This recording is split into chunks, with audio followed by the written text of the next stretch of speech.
तो आज से हमारा रिवीजन शुरू हो जाएगा एंड हमारा जो रिवीजन का पैटर्न रहेगा पहले वो समझ लेते हैं हम लोग, ठीक है ना। हम लोगों रिवीजन के अंदर पहले मैं कुछ बेसिक चीज़ें आपको समझा देता हूँ, दोबारा से एक बार रिकॉल कर लेते हैं सारी चीज़ें ए टू जेड फ्रेश से। तो पहली बात, आपका जो पेपर है वो पेपर नंबर 3 है और सीए फाउंडेशन। पहला पेपर आप लोगों को पता है कौन सा होता है आपका? कौन सा? अकाउंट्स। दूसरा लॉ एंड, ठीक है, लॉ एंड बीसीआर। तो ये जो 2 पेपर्स होते हैं 100 मार्क्स के ही होते हैं एंड 3-3 घंटे के होते हैं और सब्जेक्टिव होते हैं, लिखना होता है। तो पेपर नंबर 3 होता है आपका business mathematics, statistics and logical reasoning. और आखिरी पेपर कौन सा होता है? इको एंड बीसी के। और ये जो पेपर्स है 3 और 4 ये आपके कौन से होते हैं? ऑब्जेक्टिव पेपर्स होते हैं, 2-2 घंटे के होते हैं। इनमें 100 क्वेश्चन आते हैं, carrying 1 mark each. Wrong answer tick करने पर इसमें नेगेटिव मार्किंग भी होती है। पेपर नंबर 3 और 4 में पहले 2 पेपर्स में कोई नेगेटिव मार्किंग नहीं होती। क्लियर है? हमारा जो थर्ड पेपर है ये 100 मार्क्स का पेपर है, 2 घंटे का पेपर है, मैंने आपको बता दिया। अब इस पेपर के 3 बाइफर्केशंस हैं, एक बिजनेस मैथमेटिक्स, एक लॉजिकल रीजनिंग और एक स्टैटिस्टिक्स। आप लोगों को पता ही होगा कि भाई business mathematics, logical reasoning and statistics की वेटेज 40, 20 एंड 40 रिस्पेक्टिवली है। यानी कि बिजनेस मैथमेटिक्स के आपके 40 क्वेश्चन आने वाले हैं, लॉजिकल रीजनिंग से 20 क्वेश्चन आने वाले हैं और स्टैटिस्टिक्स से 40 क्वेश्चन आने वाले हैं। ये जो 40 क्वेश्चन है इनमें से 15 से 16 क्वेश्चन एक ही चैप्टर के होते हैं और वो चैप्टर है टाइम वैल्यू ऑफ मनी, ठीक है ना। तो आपका मोटा मोटा 40% ऑफ बिजनेस मैथमेटिक्स एक ही चैप्टर कवर कर देता है। वैसे तो बहुत सारे चैप्टर्स पढ़ने हम लोगों को बिजनेस मैथमेटिक्स में, बट एक चैप्टर जो है करने पर हमारा 40% बिजनेस मैथमेटिक्स कंप्लीट हो जाता है, ठीक है। तो इसलिए इसको हम सबसे पहले करेंगे। फिर लॉजिकल रीजनिंग के 4 चैप्टर्स हैं जो अभी हम लोगों ने लास्ट क्लास में ख़त्म किए हैं, ठीक है ना। एंड स्टैटिस्टिक्स में आपके 7 के आसपास चैप्टर्स हैं, 7 चैप्टर्स हैं। पहला चैप्टर कौन सा है? Statistical description of data. दूसरा मेजर ऑफ सेंट्रल टेंडेंसी। तीसरा मेजर्स ऑफ डिस्पर्शन। चौथा कोरिलेशन एंड रिग्रेशन। फिर 3 और कौन से हैं? इंडेक्स नंबर, प्रोबेबिलिटी और थ्योरेटिकल डिस्ट्रीब्यूशंस। ये 7 आपके चैप्टर्स हैं। अगर हम स्टार्टिंग के 3 चैप्टर्स कर लेते हैं जो कि इजी हैं कंपैरेटिव टू अदर चैप्टर्स, ठीक है ना। कोरिलेशन रिग्रेशन थोड़ा मुश्किल, थ्योरेटिकल डिस्ट्रीब्यूशन थोड़ा ज़्यादा मुश्किल, प्रोबेबिलिटी थोड़ा सा मुश्किल, ठीक है ना। इंडेक्स नंबर ठीक है, ठीक है ना। बट इन चारों से ही इजी कौन से चैप्टर्स हैं? पहले 3। वो पहले 3 चैप्टर आपके 50% वेटेज कवर कर देते हैं, ठीक है ना। पहले 3 चैप्टर्स आपके 50% ऑफ स्टैटिस्टिक्स कवर कर देते हैं। तो हमारा अगला टारगेट होगा इन 15 से 16 नंबर कवर करने के बाद ये 20 नंबर को कवर करना, ठीक है ना। और फिर हम लॉजिकल रीजनिंग रिवाइज करेंगे कि नहीं करेंगे सोचेंगे बाद में, क्योंकि ये लॉजिकल रीजनिंग अभी जस्ट खत्म हुआ है, ठीक है ना। आपको मैं करा दूंगा, ठीक है ना। अभी जस्ट खत्म हुआ है तो उसका भी कुछ भरोसा नहीं है कि करेंगे नहीं करेंगे, करा भी तो एकदम एंड में कर लेंगे फिर। वैसे तो ये पहले करना बनता है क्योंकि इम्पोर्टेंस है, बट अभी जस्ट खत्म हुआ है तो देख लेंगे, ठीक है जी। मैंने आपको बता दिया कि अगर आप एक रॉन्ग आंसर टिक करते हो तो उसकी नेगेटिव मार्किंग होती है। ये आपका पूरा कंटेंट है, पूरा का पूरा कंटेंट, बिजनेस मैथमेटिक्स, स्टैटिस्टिक्स और लॉजिकल रीजनिंग। इसमें जो ग्रीन वाला पोर्शन है, अगर आप सिर्फ एक ग्रीन वाला पोर्शन पढ़ लेते हो तो आपका 60% सिलेबस कंप्लीट हो जाता है, ठीक है ना। आप बिजनेस मैथमेटिक्स का 1 चैप्टर कर लेते हो, स्टैटिस्टिक्स के पहले 4 चैप्टर्स कर लेते हो और लॉजिकल रीजनिंग पूरा कर लेते हो, आपका मोर देन 60% सिलेबस कंप्लीट हो जाता है। बाकी का जो बच गया 3 चैप्टर स्टैटिस्टिक्स के और बाकी सारे चैप्टर्स बिजनेस मैथमेटिक्स के, ये सब मिलाकर के रिमेनिंग 40% कॉन्स्टिट्यूट करता है, ठीक है। तो ये इंपॉर्टेंट पार्ट ग्रीन है और बाकी का जो पार्ट है वाइट पार्ट, वो जो इंपॉर्टेंट पार्ट है वो ग्रीन है, जो वाइट पार्ट है वो लेस इंपॉर्टेंट है। ऐसा नहीं बोलेंगे बिल्कुल इंपॉर्टेंट नहीं है, वो भी एग्जाम में आता है, बट कम इंपॉर्टेंट है कंपैरेटिवली वेटेज वाइज। तो इस स्लाइड के अंदर बीच बीच में ऐसे कोट्स आते रहेंगे मोटिवेट होने के लिए, क्योंकि रिवीजन थोड़ा फास्ट होगा, थोड़ा जल्दी होगा, ठीक है ना। थोड़ा स्ट्रेसफुल हो सकता है कि आप लोगों ने इतना पहले पढ़ा था, ब्रेक ऑल कर रहे इतनी जल्दी, तो बीच बीच में मोटिवेट होते रहेंगे हम लोग, ठीक है ना।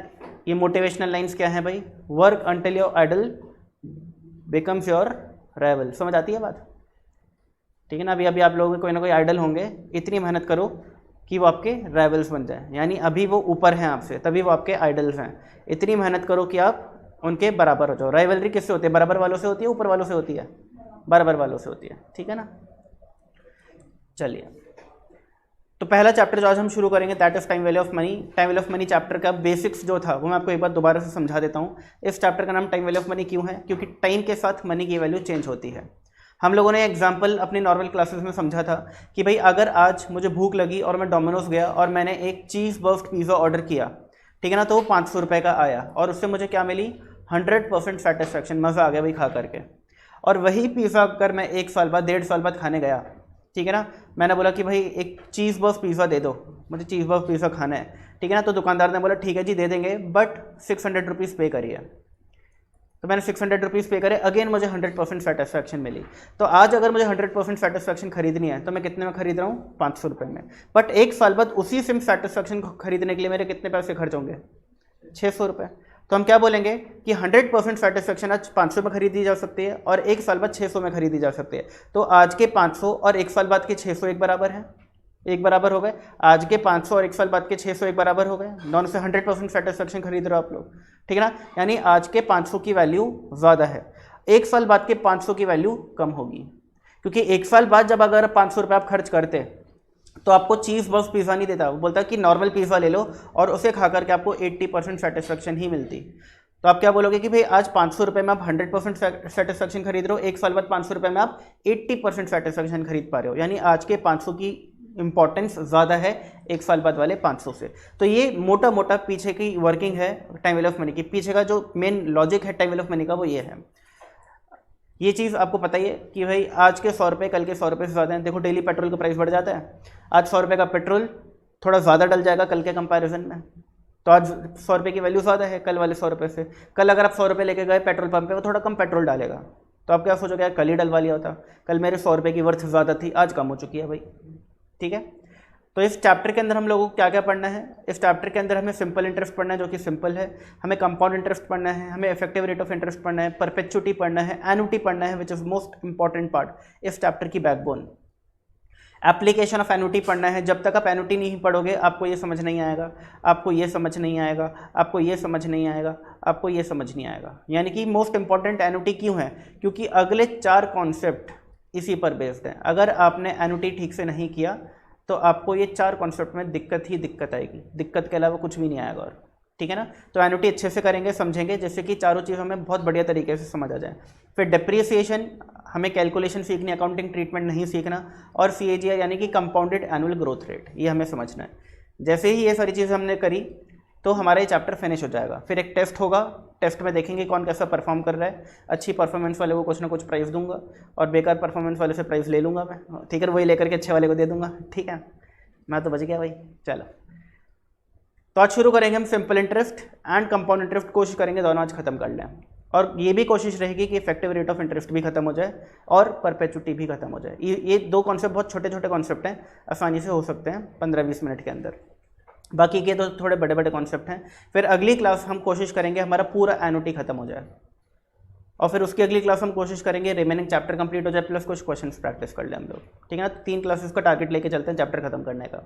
नॉर्मल हमारा 9 लेक्चर्स में होता है चैप्टर का फिनिश, पता है आप लोगों को, हमने पढ़ा था तो 9 लेक्चर्स लगे थे हमें फिर करने में। सुनो भाई, सिंपल इंटरेस्ट क्या होता है, जब प्रिंसिपल कांस्टेंट रहता है फॉर ऑल ईयर्स। अगर आज मैंने आप लोगों से पैसा लिया लोन पर और मुझे आप लोगों को इंटरेस्ट देना है, तो मुझे इंटरेस्ट देना है, उसके लिए जो प्रिंसिपल है वो लोन अमाउंट ही रहे हमेशा, तो हम बोल देते हैं सिंपल इंटरेस्ट है।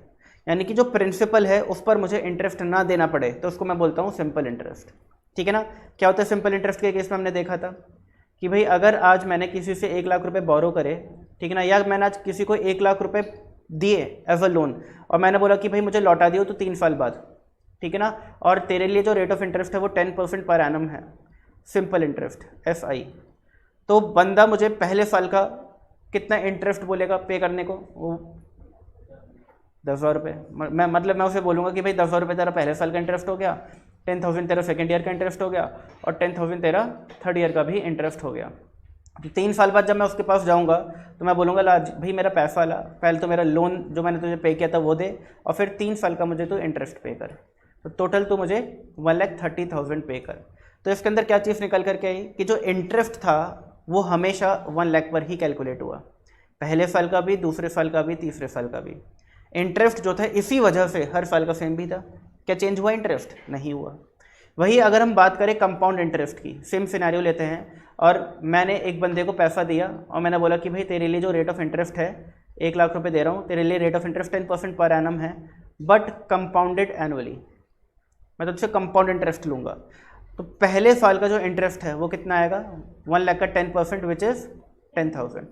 फिर मैं उसको ये बोलूँगा देख भाई ये पैसा तुझे मुझे देना चाहिए था आज, बट मैं तुझसे ले नहीं रहा अभी, मैं तुझसे इकट्ठा 3 साल बाद ही लूँगा, बट ये जो पैसा तू मुझे आज देता ये मैं तेरे पास ही छोड़ रहा हूँ, तो अब इसको भी तू प्रिंसिपल ट्रीट कर। अब तू मुझे अगले साल सेकेंड ईयर जो इंटरेस्ट देगा वो 1 लाख पर नहीं देगा, वो तो मुझे 1,10,000 रुपये पर देगा। तो ये कितना इंटरेस्ट आ जाएगा फिर 11,000।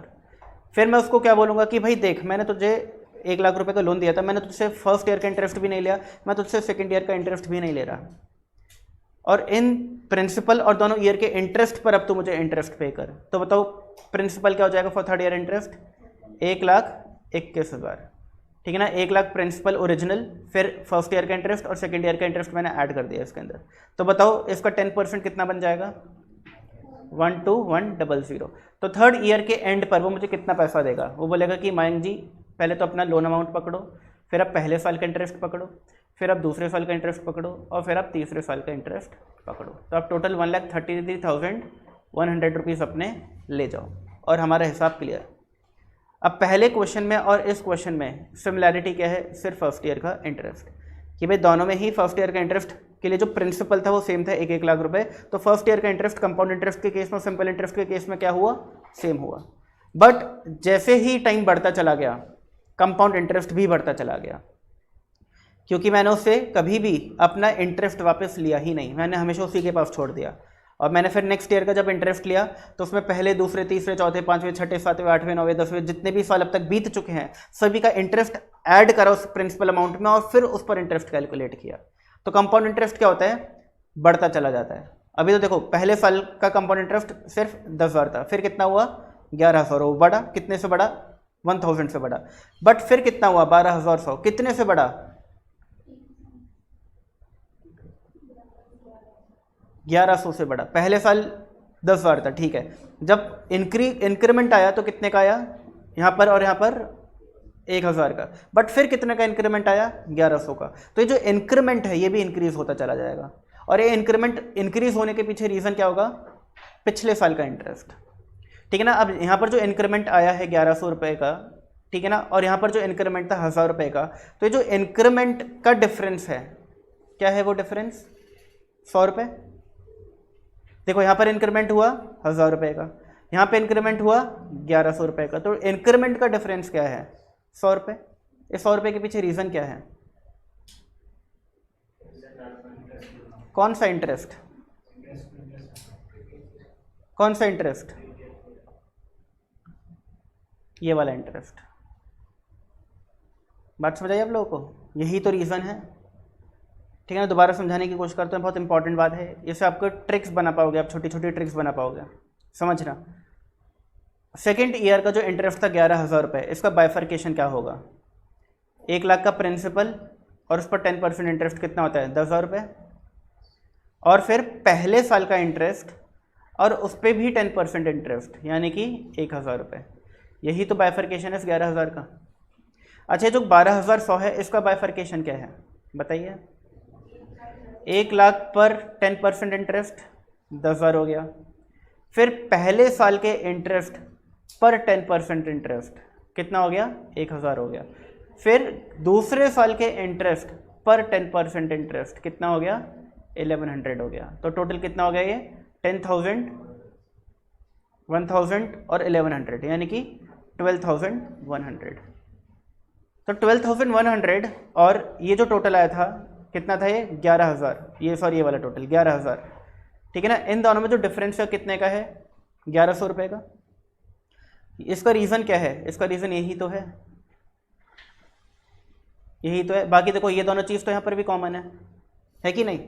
तो जो डिफरेंस आया है इंटरेस्ट में वो उसका रीज़न क्या है, ये 11,000 रुपये पर 10% इंटरेस्ट, यानी दूसरे साल का इंटरेस्ट जो है वो रीज़न बना, तीसरे साल जो इंटरेस्ट एक्स्ट्रा मिला उसका, जो एक्स्ट्रा मिला उसका, तीसरे साल जो एक्स्ट्रा इंटरेस्ट मिला दूसरे साल के कंपैरिजन में कितना था वो ये 1,100 रुपये था। इसका रीज़न क्या है ये 11,000 रुपये, क्योंकि 11,000 रुपये पर इंटरेस्ट हमें सेकेंड ईयर नहीं मिला था बट थर्ड ईयर हमको बिल्कुल मिला। आई बात समझ आप लोगों को। तो छोटी छोटी चीज़ें हैं जो आपको पकड़नी है, क्योंकि ये समझोगे तभी आप ट्रिक्स यूज़ कर पाओगे। तो ये होता है सिंपल इंटरेस्ट और कंपाउंड इंटरेस्ट के बीच में फ़र्क। सिमिलैरिटी क्या है, पहले साल का इंटरेस्ट हमेशा सेम रहता है। डिफरेंस क्या है कि भाई सिंपल इंटरेस्ट हर साल सेम रहता है बट कंपाउंड इंटरेस्ट हर साल इंक्रीज होता चला जाता है। सिंपल इंटरेस्ट के 5 केसेस बन करके आते हैं, 5 वैरायटी ऑफ क्वेश्चन होते हैं, ठीक है ना।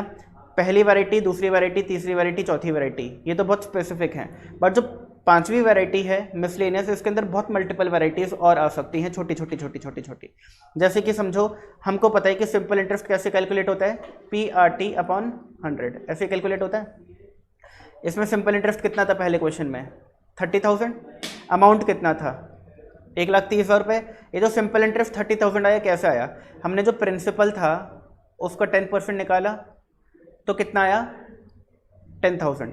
बट फिर हमने 3 साल का निकाला तो मल्टीप्लाई बाय 3 कर दिया तो ये कितना आ गया 30,000। तो फॉर्मूला क्या बना, 1 लाख क्या है प्रिंसिपल, 10 क्या है रेट, 3 क्या है टाइम अपॉन 100। तो क्या फॉर्मूला बन गया PRT अपॉन 100। सिंपल इंटरेस्ट का फॉर्मूला है PRT अपॉन 100। इसी तरीके से अगर मुझे अमाउंट निकालना है तो मैं कैसे निकालता हूँ, प्रिंसिपल में सिंपल इंटरेस्ट ऐड करके। तो प्रिंसिपल की जगह प्रिंसिपल लिखा, सिंपल इंटरेस्ट की जगह PRT अपॉन 100 लिख दूँ क्या, बिल्कुल लिख सकते हैं। बताओ P इधर कॉमन ले लेते हैं, क्या बचेगा ब्रैकेट में 1 प्लस RT अपॉन 100। तो ये किसका फॉर्मूला बन गया, अमाउंट का फॉर्मूला बन गया in case of simple interest. यानी अगर सिंपल इंटरेस्ट का क्वेश्चन है तो अमाउंट कैसे निकालते हैं ऐसे, और सिंपल इंटरेस्ट कैसे निकालते हैं ऐसे। बात समझ आ गई आप लोगों को, ईजी। अब बात करते हैं कंपाउंड इंटरेस्ट की। कंपाउंड इंटरेस्ट में अमाउंट का फॉर्मूला होता है principal 1 plus rate upon 100 to the power time. और अमाउंट का एक और फॉर्मूला भी होता है क्या, प्रिंसिपल प्लस कंपाउंड इंटरेस्ट। बात समझ आ गई आप लोगों को। अब अगर मुझे कंपाउंड इंटरेस्ट निकालना है तो क्या मैं अमाउंट माइनस प्रिंसिपल कर सकता हूँ, बिल्कुल। अब अमाउंट का फॉर्मूला क्या होता है, P 1 plus R by 100 to the power T, और माइनस प्रिंसिपल मैंने एज इट इज लिख दिया। तो बताओ कंपाउंड इंटरेस्ट का फॉर्मूला क्या बन गया, 1 plus R by 100 to the power T minus 1। Okay जी। तो आपके 4 इंपॉर्टेंट फार्मूलाज हैं, एक कंपाउंड इंटरेस्ट का फॉर्मूला है, एक अमाउंट का फॉर्मूला है in case of compound interest, एक अमाउंट का फॉर्मूला है in case of simple interest, और एक सिंपल इंटरेस्ट का फॉर्मूला है। ये 4 इंपॉर्टेंट, आप ये 4 फॉर्मूलाज आपको याद अच्छे से होने चाहिए, बहुत यूज होंगे। ओके। अब मैं आपको क्या बताना चाह रहा था वो सुनो। ये जो फॉर्मूला था amount is equal to principal 1 plus RT upon 100, और ये जो फॉर्मूला था simple interest is equal to PRT upon 100, इसमें कितने वेरिएबल्स हैं टोटल, 4। एक सिंपल इंटरेस्ट, एक प्रिंसिपल, एक रेट, एक टाइम, और दूसरे वाले में अमाउंट, प्रिंसिपल, रेट और टाइम। इन 4 वेरिएबल में से कोई भी 3 वेरिएबल गिवन होंगे और आपको चौथा वेरिएबल निकालना होगा। और 3 वेरिएबल कोई भी हो सकते हैं, वो 3 वेरिएबल जो गिवन है वो सिंपल इंटरेस्ट, प्रिंसिपल, रेट भी हो सकता है, आपको टाइम निकालना होगा। वो सिंपल इंटरेस्ट, प्रिंसिपल, टाइम भी हो सकता है, आपको रेट निकालना होगा। वो सिंपल इंटरेस्ट, रेट और टाइम भी हो सकता है, आपको प्रिंसिपल निकालना होगा। वो PRT भी हो सकता है गिवन हो और आपको सिंपल इंटरेस्ट निकालना हो। तो ये किस कैटेगरी में आ गया, मिसलेनियस कैटेगरी में आ गया, ठीक है ना। और इसके अलावा भी छोटे मोटे और क्वेश्चंस बन सकते हैं मिसलेनियस कैटेगरी में। तो मिसलेनियस कैटेगरी का तो कोई अंत ही नहीं है। पहले हम समझते हैं 4 जो स्पेसिफिक कैटेगरीज हैं जो बच्चों को तंग करती हैं, वो कैटेगरीज क्या हैं, ठीक है ना। इजी है, मुश्किल नहीं है, ध्यान से समझना। जब 2 अमाउंट गिवन हो, आपको प्रिंसिपल और रेट निकालना हो। जब 2 अमाउंट गिवन हो, आपको प्रिंसिपल और रेट निकालना हो। तो देखो बहुत ईजी क्वेश्चन है, जल्दी से क्वेश्चन पढ़ो। मैं नीचे एक टाइमलाइन बना रहा हूँ।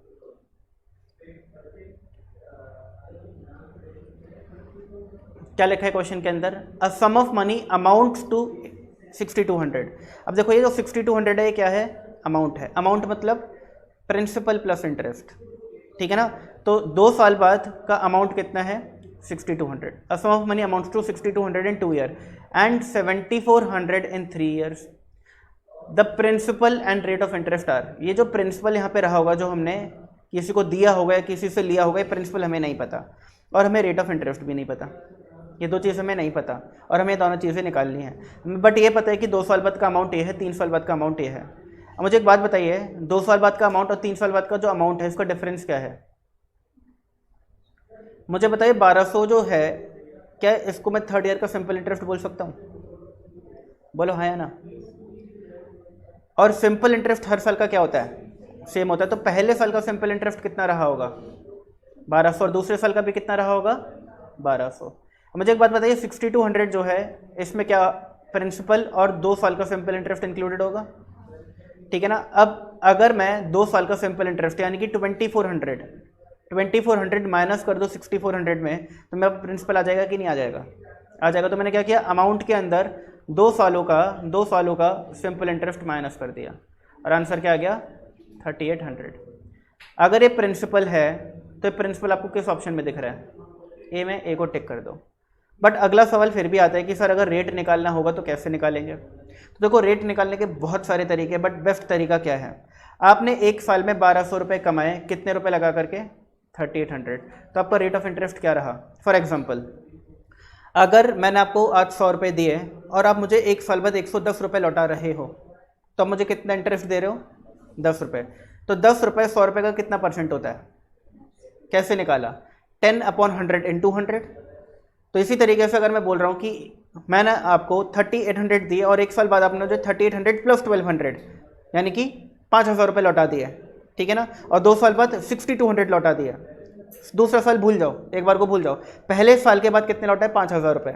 यानी आपने मुझे 1200 रुपये का इंटरेस्ट दिया ऑन 3800 रुपीज़ प्रिंसिपल। तो कितना परसेंटेज हो गया? 1200/3800 इंटू 100। और इसका आंसर कितना आ जाएगा? कैलकुलेट करके देख लो आप लोग। ये तो बच्चों वाली चीज़ है, बस कैलकुलेटर मेरे पास आज नहीं है, पता नहीं कहाँ गया। कितना आ रहा है? 31.57%। लो जी, आ गया 31.57%। अगर आपको ये मुश्किल लगता है तो एक तरीका और है, बट ये मुश्किल लगना नहीं चाहिए, ये बहुत इजी है। एक तरीका और क्या है, सुनो। अमाउंट कितना गिवन है क्वेश्चन के अंदर? 6200। 2 साल बाद का। टाइम कितना है? 2 साल बाद का। रेट कितना गिवन है?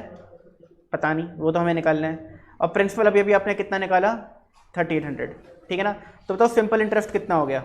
इन दोनों का डिफरेंस यानी कि 2400। सिंपल इंटरेस्ट का फॉर्मूला क्या होता है? क्या आपको सिंपल इंटरेस्ट गिवन है? हाँ जी, अभी अभी हमने कैलकुलेट किया। क्या प्रिंसिपल गिवन है? हाँ जी, अभी अभी कैलकुलेट किया। क्या रेट गिवन है? नहीं जी। क्या टाइम गिवन है? हाँ जी सर, 2 साल बाद, ये 2 ईयर बाद का हमने अमाउंट लिया तो टाइम 2 ईयर्स लेंगे इस केस में। और इंटू 100। इसको सॉल्व कर लो, रेट निकाल लो जल्दी से, सेम आंसर आ जाएगा आप लोगों का। बात समझ आ गई? बट करने की इतनी ज़रूरत नहीं है, आप इस तरीके से कर सकते हो, बहुत आसान तरीका है। ओके, अच्छा, इसके अंदर ये अप्रोच याद है आप लोगों को? ये अप्रोच, ये जो मैंने आपको समझाया था, मैंने क्या बोला था कि देखो एक रटने वाला तरीका भी है उसका। क्या करो, अगर क्वेश्चन में आपको 2 साल बाद और 3 साल बाद का अमाउंट गिवन है तो नीचे लिखो 2 और 3, क्योंकि 2 साल बाद 3 साल का बाद का गिवन है। अगर 2 साल और 4 साल का गिवन होता है तो 2 और 4 लिखते हैं। यहाँ पे लिखो अमाउंट 2 साल बाद जो आपको मिलेगा और 3 साल बाद जो आपको मिलेगा। फिर बीच में क्या लिखोगे? इनके डिफरेंसेस। बताओ इनका डिफरेंस कितना है? 1200। और इनका डिफरेंस कितना आया? 1। यानी इसका और इसका डिफरेंस और इसका और इसका डिफरेंस। अब यहाँ पे आपको क्या दिख रहा है? 1200 डिवाइड हो रहा है 1 से, ये आपका आ गया सिंपल इंटरेस्ट पर annum. Simple interest per annum कितना आ गया? 1200। फिर आपको क्या करना है? क्रॉस मल्टीप्लाई करना है प्रिंसिपल निकालने के लिए। 6200 को 3 से क्रॉस मल्टीप्लाई करेंगे, फिर माइनस का साइन लगाएंगे। 7400 को 2 से क्रॉस मल्टीप्लाई करेंगे, ठीक है ना? और फिर जो नीचे डिनोमिनेटर में लिखा था 3 और 2, इनका डिफरेंस ले लेंगे। इसका जब आप आंसर निकालोगे वो भी कितना आएगा? 3800। तो पहला आंसर आया 1200, दूसरा आंसर आया 3800। अब आपको अगर रेट निकालना है तो पहला वाला आंसर डिवाइडेड बाय दूसरा वाला आंसर मल्टीप्लाई बाय 100 कर देना, तो आपका 31.57% आ जाएगा, ठीक है ना? ये हो गई रटने वाला तरीका, बट मैं रटने वाला तरीका रिकमेंड नहीं करता जनरली। समझ लो, समझना बहुत आसान है। Case 2 based question. केस 2 क्या है? केस 1 क्या था? When 2 amounts are given, find rate of principal. दूसरा केस क्या है? When extra interest is given and we have to find principal और रेट। तो देखो इस क्वेश्चन में क्या है, 3 फॉर्मूलेज हैं, आपको दिख रहे होंगे। तीनों में क्या कॉमन है? एक्स्ट्रा सिंपल इंटरेस्ट निकालने के फॉर्मूलेज हैं तीनों। क्या डिफरेंस है? पहले में ई आर लिखा है, दूसरे में ई पी लिखा है और तीसरे में ई टी लिखा है। ई मतलब क्या है? एक्स्ट्रा। तो ई आर मतलब क्या हो गया? Extra rate. ई पी मतलब क्या हो गया? Extra principal. और ई टी मतलब क्या हो गया? Extra time. तो आप क्वेश्चन पढ़ के देखो कि आपको एक्स्ट्रा सिंपल इंटरेस्ट तो गिवन होगा ही होगा, इसके अलावा क्या गिवन है। अब ये क्वेश्चन पढ़ करके मुझे बताओ इस क्वेश्चन में एक्स्ट्रा क्या गिवन है, जल्दी से बताइए। रेट, क्वेश्चन क्या कह रहे हैं? A sum was put at simple interest at a certain rate for 3 year. आपने 3 साल के लिए कुछ पैसा डाला। Had it been put at 1% higher rate, यानी कि अगर वही पैसा 1% ज़्यादा रेट पे डाला होता तो आपने 63 रुपीज़ ज़्यादा कमा लिए होते हैं। समझो ऐसा कि मैंने आप लोगों को 100 रुपये दिए और आपने 10 रुपये कमाए, बट अगर मैंने आपको 1 साल में। बट अगर मैंने रेट 1% बढ़ा दिया होता तो आप कितना एक्स्ट्रा कमा लेते हैं, ठीक है ना। अब इस क्वेश्चन में क्या है, ये बोल रहे हैं कि भाई आप जो एक्स्ट्रा कमा लेते हैं वो 63 है और जो रेट एक्स्ट्रा है वो 1% है। बट जो गिवन नहीं है वो ये 100 रुपये वाली चीज़ कि पैसा कितना था, अमाउंट कितना था, सम कितना था। दोबारा पढ़ते हैं। A sum was put at simple interest, हमने कुछ पैसा सिंपल इंटरेस्ट पे इन्वेस्ट किया। कितने सालों के लिए? 3 सालों के लिए। किस रेट पर? हमें पता नहीं, रेट हमें नहीं पता। 3 सालों के लिए मैंने कुछ पैसा इन्वेस्ट कर दिया। फिर क्वेश्चन बोलता है कि अगर वही पैसा मैंने 3 सालों के लिए इन्वेस्ट किया होता बट रेट ऑफ इंटरेस्ट 1% ज़्यादा होता, जो पहले रेट था, जो पहले सर्टेन रेट था, लेट से x%, तो अगर ये पैसा मैंने x% प्लस 1% पे इन्वेस्ट किया होता तो मुझे 63 रुपीज़ एक्स्ट्रा कमाई हो जाती, 63 की एक्स्ट्रा कमाई हो जाती। तो आपको एक्स्ट्रा सिंपल इंटरेस्ट कितना गिवन है? 63। अब आपको कौन सा फॉर्मूला लगाना चाहिए पहले 3 में से? फर्स्ट वाला। क्यों? क्योंकि आपको एक्स्ट्रा रेट क्वेश्चन में गिवन है 1%। प्रिंसिपल पता है क्या? नहीं। एक्स्ट्रा रेट पता है क्या? हाँ। टाइम पता है क्या? हाँ। 3 साल अपॉन 100। तो 6300 क्रॉस मल्टीप्लाई करने से आ जाएगा इज इक्वल टू 3p, तो p कितना आ जाएगा? 2100। p 2100 किस में दिख रहा है? इसी ऑप्शन में। आंसर टिक कर दो। ये क्या होगा? एक ईजी अप्रोच होगा इस क्वेश्चन को करने की, ठीक है ना। तीनों में से कोई भी एक फॉर्मूला चूज करो। कौन सा चूज करोगे? जो क्वेश्चन आपको चूज करने को बोलेगा, हिंट देगा। क्वेश्चन कैसे हिंट देता है? क्वेश्चन बोलता है कि भाई एक्स्ट्रा रेट या एक्स्ट्रा प्रिंसिपल या एक्स्ट्रा टाइम, कोई एक चीज़ एक्स्ट्रा क्वेश्चन में गिवन होती है। इस क्वेश्चन में वो एट 1% हायर रेट यानी एक्स्ट्रा रेट गिवन है, तो हमने इसलिए पहला वाला फॉर्मूला चूज किया। क्वेश्चन में गिवन होता है had ₹1000 more been invested then it would have fetched 63 more, तो एक्स्ट्रा प्रिंसिपल गिवन होता। Had the amount been invested for 1 more year it would have fetched 63 more, तो हमें एक्स्ट्रा टाइम गिवन होता। बात समझ आ रही है आप लोगों को? अब केस 3 बेस्ड क्वेश्चन देखो। When relationship between principal and amount is given, आपको प्रिंसिपल और अमाउंट के बीच में रिलेशनशिप गिवन है, इंपॉर्टेंट कैटेगरी है, और आपको क्या निकालना है? आपको क्या निकालना है?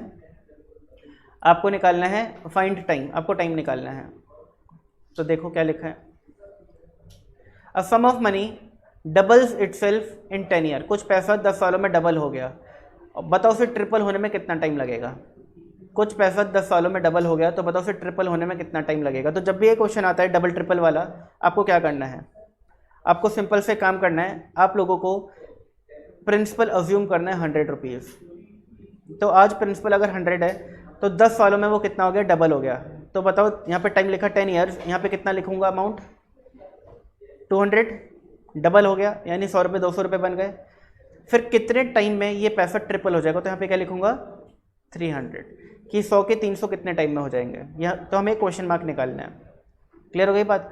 अब सुनो, मुझे 100 रुपये कमाने में कितने साल लगे? यानी मैंने हर साल कितने रुपए कमाए?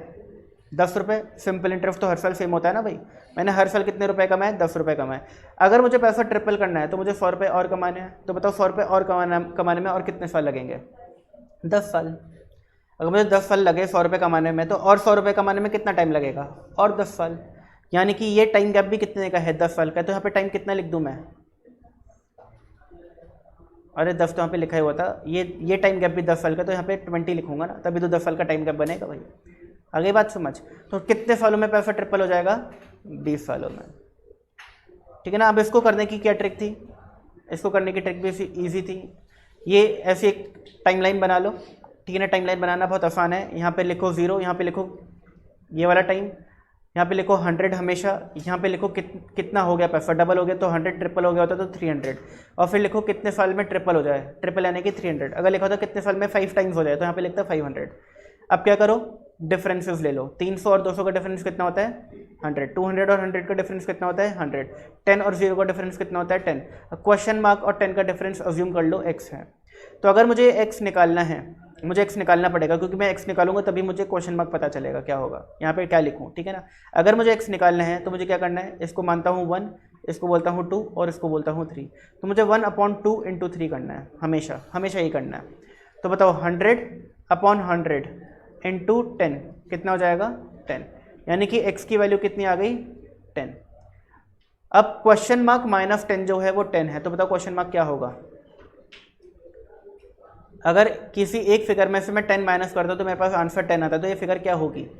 20, क्योंकि 20 में 10 माइनस करने से ही तो 10 आएगा। तो बेसिकली आपको क्या करना है? इसको और इसको ऐड करना है, तो आपकी ये वाली फिगर आ जाएगी। सिंपल सी बात, सिंपल भाषा में इन दो फिगर्स को ऐड कर दोगे तो आपकी ये वाली फिगर, आपका आंसर वाली फिगर आ जाएगी। ठीक है जी।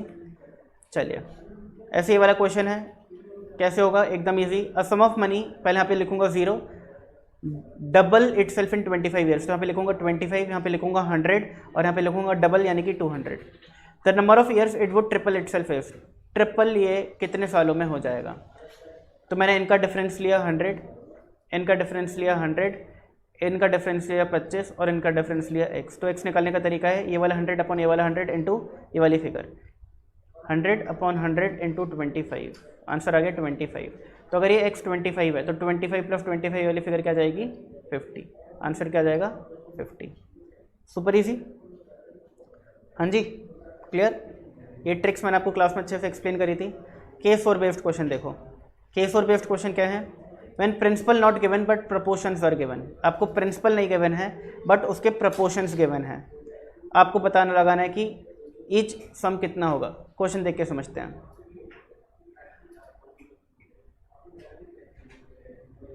To equal amount of money are deposited in two different banks. Let say आपके पास 2 रुपये थे, आपने 1 रुपये और 1 रुपये 2 डिफरेंट बैंक अकाउंट में जमा कर दिया, ठीक है ना। दोनों पर रेट ऑफ इंटरेस्ट कितना मिल रहा है 12% है, 12% per annum for 8 year and 3.5 year respectively. जो पहला 1 रुपये था आपने 8 सालों के लिए इन्वेस्ट किया, दूसरा 3.5 सालों के लिए, ठीक है ना। 8 ईयर लिखा है मैंने, 8 ईयर्स, ठीक है ना, और ये 3.5 ईयर्स के लिए। If the difference between their interest is 540, और इनका जो इंटरेस्ट आएगा, सिंपल इंटरेस्ट, इनका जो डिफरेंस है वो कितना है 540 है। तो ये बोल रहा है फाइंड ईच सम, यानी कि ये जो मैंने 1 रुपया भी अज्यूम किया है, बताओ ये एक्चुअल में कितना होगा, ये एक्चुअल में कितना होगा।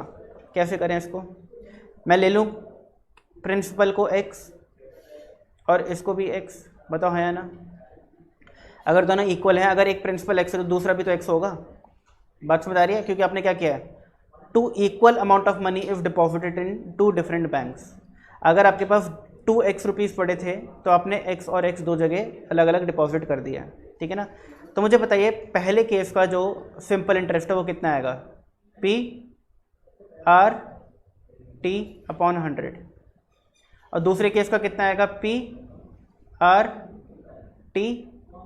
अपॉन 100। इनका जो डिफरेंस है वो कितना है 540 है। बात समझ आएगा आप लोगों को। मुझे बताओ केस 1 ये है और केस 2 ये है, किसका सिंपल इंटरेस्ट ज़्यादा होगा, केस 1 का, क्योंकि दोनों जगह प्रिंसिपल सेम है, दोनों जगह रेट सेम है। टाइम कहाँ पे ज़्यादा है पहले केस में, तो सिंपल इंटरेस्ट कौन से केस का ज़्यादा बनेगा, पहले केस का। तो इसलिए मैंने पहले वाले केस का सिंपल इंटरेस्ट माइनस दूसरे वाले केस का सिंपल इंटरेस्ट 540 लिखा है। आप गलती से ये मत कर देना कि this minus this is equal to 540, वो गलत हो जाएगा, ठीक है ना। क्योंकि आप कम वाले अमाउंट को, कम वाले सिंपल इंटरेस्ट को ज़्यादा वाले सिंपल इंटरेस्ट से माइनस करके एक पॉजिटिव फिगर नहीं निकाल सकते, ये तो पॉजिटिव फिगर है ना भाई, ठीक है जी। अब कर लो भाई, 12 multiply by 8 is 96, 96 upon 100 is 0.96x, ठीक है ना। 12 multiply by 3.5 is 44, 44 upon 100 is 0.44x। कितना आ गया ये, नहीं 42 होगा, सॉरी 42x। कितना आ गया इनका डिफरेंस,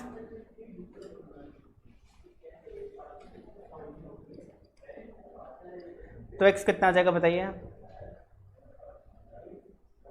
पॉइंट काटा इंटू 100 हो गया, कितना आ गया आंसर 1000।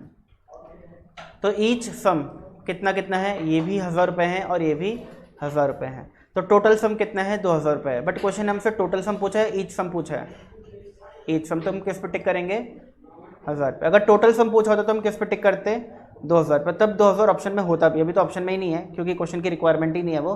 बट अगर क्वेश्चन में लिखा होता find total sum, find total amount, तो फिर 2000 भी ऑप्शन होता है और उसको हम टिक कर देते हैं, ठीक है जी। अब आखिरी जो केस 5 होता है उसके बेस्ड क्वेश्चन देखो, रैंडम क्वेश्चन हैं ये। A sum required to earn monthly interest of 1200 at 18% per annum simple interest is. क्या बोल रहा है क्वेश्चन कि अगर आपको महीने के 1200 रुपये कमाने हैं और rate of interest 18% per annum है, तो बताओ आपको कितना पैसा इन्वेस्ट करना पड़ेगा इस चीज़ के लिए, ठीक है ना। जैसे कि मैंने आप लोगों को बोला कि यार देखो मुझे ना महीने के 1200 रुपये दे दो, रेट ऑफ इंटरेस्ट मार्केट में चल रहा है 18%, ठीक है ना, मुझे महीने के 1200 रुपये दे दो, मेरा खर्चा चल जाएगा। अब आप कितने रुपए मुझसे लोगे कि आप मुझे इतना अमाउंट हर महीने दे पाओ, 1200 रुपये हर महीने दे पाओ। बताओ भाई।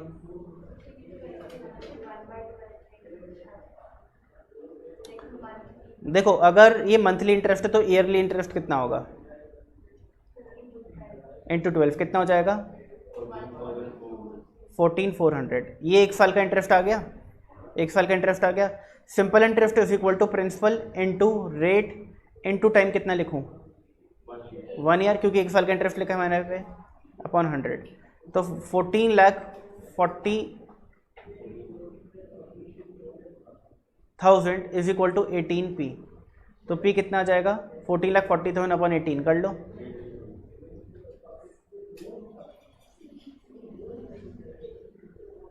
अच्छा सॉरी,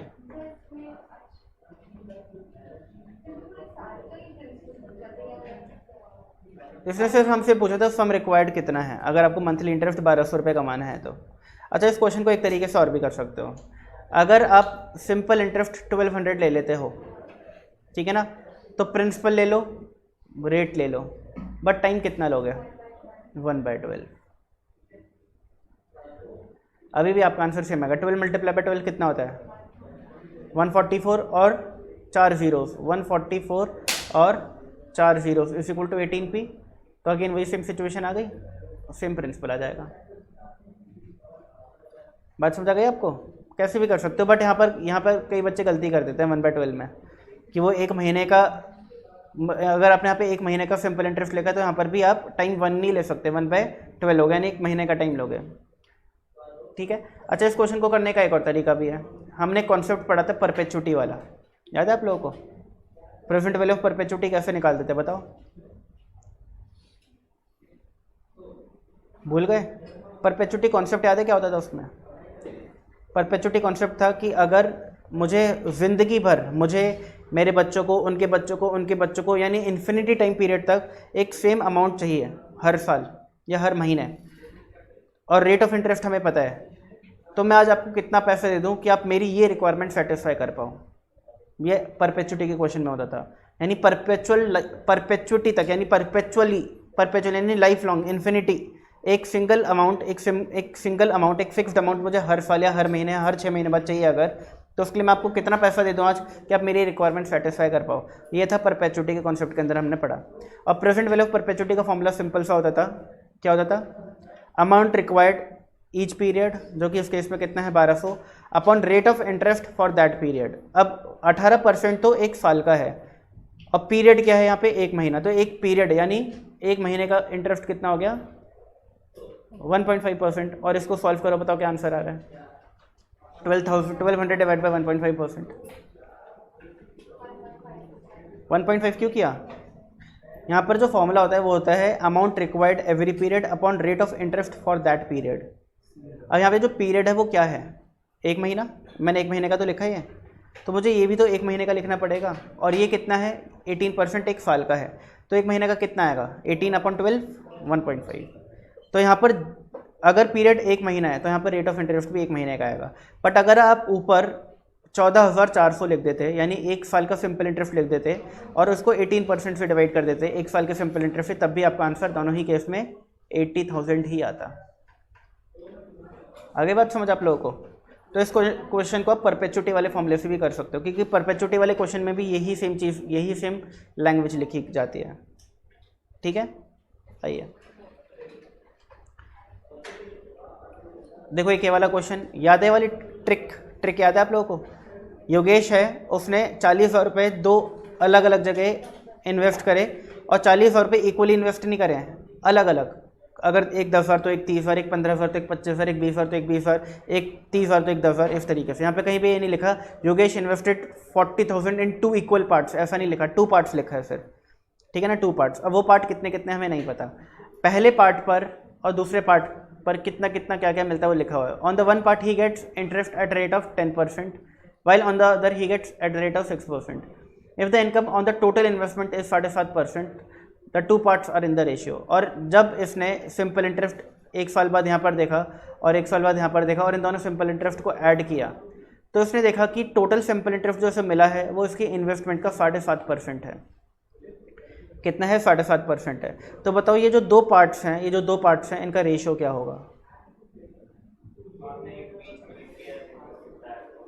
हाँ, तो मैंने क्या बोला था कि इसको एक सिंपल ट्रिक से करो। ट्रिक क्या थी कि भाई ये इस टाइप के क्वेश्चन में हमेशा 3 परसेंटेजेस गिवन होती हैं, एक पहले पार्ट की, एक दूसरे पार्ट की, एक टोटल। तो पहले पार्ट की परसेंटेज लिखो पहले, दूसरे पार्ट की परसेंटेज लिखो बाद में। मैंने पहले गलत लिख दी ना, पहले पार्ट की परसेंटेज लिखो पहले, दूसरे पार्ट की लिखो बाद में, और जो कंबाइंड है वो लिखो थोड़ा नीचे और बीच में। जो कंबाइंड है वो लिखो थोड़ा नीचे और बीच में। फिर फिर इन दोनों का डिफरेंसेस लो। डिफरेंसेस 10 और 7.5 का डिफरेंस कितना हो गया? 6 और 7.5 का कितना हो गया? 1.5। क्या मैं इसको 15:25 लिख सकता हूँ? ये रेशियो कितना बन गया? 3:5। तो आपका आंसर आ जाएगा 3:5। आई बात समझ? याद आया कुछ? ठीक है ना, ये इसकी ट्रिक है। नॉर्मल तरीके से भी क्वेश्चन हो जाता है इक्वेशन बना करके, बट वो बहुत लेंदी है, 1 मिनट में नहीं होता। ओके, इस तरीके से कर सकते हो। चलो, तो ये थे हमारे सिंपल इंटरेस्ट के कुछ क्वेश्चंस। अब आ जाते हैं हम कंपाउंड इंटरेस्ट पर। कंपाउंड इंटरेस्ट में एक तो होता है कि भाई आपकी जो कंपाउंडिंग हो रही है वो एक साल बाद हो रही है। यानी कि आपने अगर 1 लाख रुपए इन्वेस्ट करे आज और 10% पर एनम आपको कंपाउंड इंटरेस्ट मिल रहा था कंपाउंडेड एनुअली, तो पहली कंपाउंडिंग 1 साल बाद होगी। यानी पहली बार जब इंटरेस्ट प्रिंसिपल में ऐड होगा वो 1 साल बाद होगा, फिर 1 साल बाद होगा, फिर 1 साल बाद होगा। बट ये जो कंपाउंडिंग है ये शॉर्टर इंटरवल्स पर भी हो सकती है। ऐसा भी हो सकता है कि कंपाउंडिंग जो है वो 6-6 महीने बाद हो, वो 3-3 महीने बाद हो, वो 1-1 महीने बाद हो, वो डेली हो, ऐसा भी हो सकता है। तो इस चीज़ को हम बोलते हैं कंपाउंडिंग एट शॉर्टर इंटरवल। और अगर कंपाउंडिंग शॉर्टर इंटरवल पर होती है तो उसमें अमाउंट का फॉर्मूला क्या हो जाता है, याद है आप लोगों को? ये फॉर्मूला तक अब यूज़ करते हैं हम जब नॉर्मल कंपाउंडिंग एनुअली हो रही हो, एनुअली। बट अगर कंपाउंडिंग शॉर्टर इंटरवल्स पर हो रही हो तो हम मल्टीप्लाई बाय हम 2 जगह कर देते हैं, एक 100 के साथ, एक टाइम के साथ। यानी टाइम को मल्टीप्लाई कर देंगे हमसे और रेट को डिवाइड कर देंगे हमसे। बोल सकते हैं रेट को डिवाइड कर दिया और टाइम को मल्टीप्लाई कर दिया। हमें ये काम करना होता है। अब ये एम होता क्या है? एम होता है आपका कि 1 साल में कितनी बार आप कंपाउंडिंग कर रहे हो। तो अगर कंपाउंडिंग ईयरली हो रही है तो 1 साल में 1 बार कर रहे होगे। अगर कंपाउंडिंग सेमी एनुअली हो रही है या हाफ ईयरली हो रही है तो 1 साल में कितनी बार कंपाउंडिंग हो रही होगी? 2 बार, 6-6 महीने बाद। अगर कंपाउंडिंग क्वार्टरली हो रही है तो साल में कितनी बार होगी?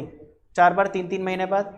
अगर बाय मंथली हो रही है यानी 2-2 महीने बाद कंपाउंडिंग हो रही है तो साल में कितनी बार होगी?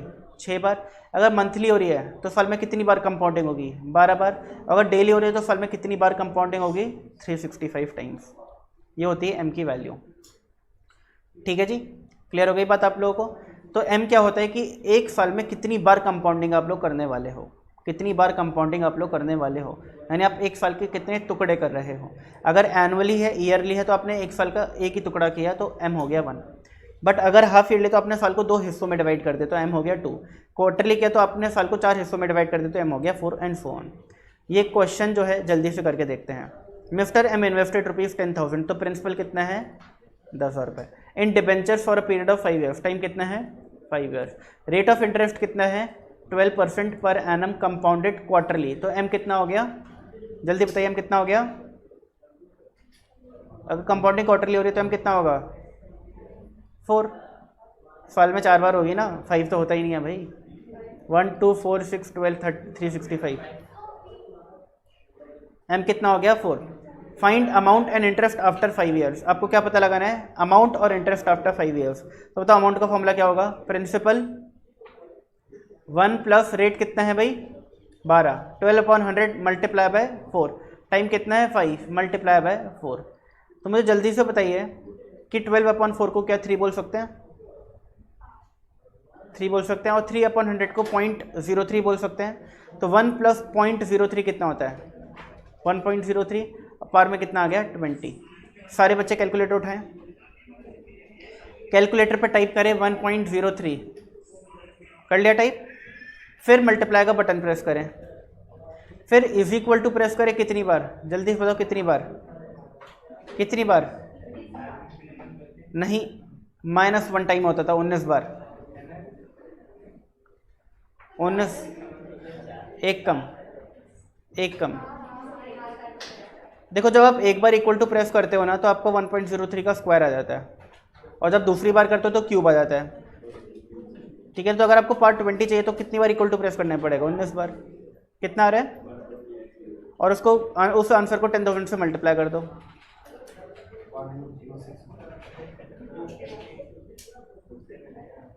18,061 पॉइंट आगे तो बताओ, जो भी आ रहा है। 1 अरे कोई दिक्कत नहीं है, बात समझ आ गई आप लोगों को। अब क्वेश्चन है आपसे अमाउंट पूछो तो आपने निकाल दिया, बट इंटरेस्ट भी तो पूछो, इंटरेस्ट कितना होगा?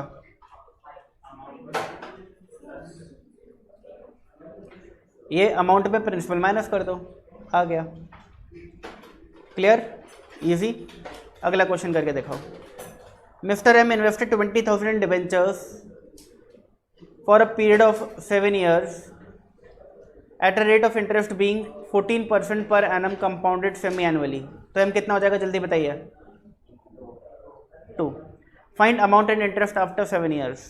कर लोगे? अमाउंट का फॉर्मूला क्या था? Principal 1 plus rate upon 100 multiply by M to the power time into M. क्या मैं इसको बोल सकता हूँ 20,000 multiply by 1.07 to the power 14? 1.07 to the power 14 कैसे निकालोगे कैलकुलेटर पे? 1.07 multiply by is equal to कितनी बार प्रेस करना है? इज इक्वल टू 13 टाइम्स, जितनी पावर होती है -1। आप याद रखना, ये जो नंबर होता है ये एक बार टाइप होता है कैलकुलेटर पे, और जो मल्टीप्लाई का बटन है वो भी एक ही बार टाइप होता है कैलकुलेटर पर। जो मल्टीपल टाइम्स चीज़ टाइप होती है वो सिर्फ इज इक्वल टू का बटन होता है। कुछ बच्चे क्या करते हैं? इंटू इज इक्वल टू कर देते हैं 13 बार, आंसर गलत आ जाएगा। ठीक है ना, आपको क्या करना है? आपको सिर्फ इज इक्वल टू प्रेस करना है 13 बार। मल्टीप्लाई का बटन सिर्फ एक बार प्रेस होता है कैलकुलेटर पे, बार बार नहीं होता। आ गया? क्या आंसर आ रहा है सबका? 51। इजी। चलिए ये वाला क्वेश्चन देखिए। M invested ₹10,000 in debentures for a period of 1.5 years at rate of interest being 12% per annum compounded monthly. M कितना होगा जल्दी बताइए? 12। Find amount and rate of interest after 1.5 years। तो अमाउंट कितना होगा जल्दी बताइए, निकालिए सब।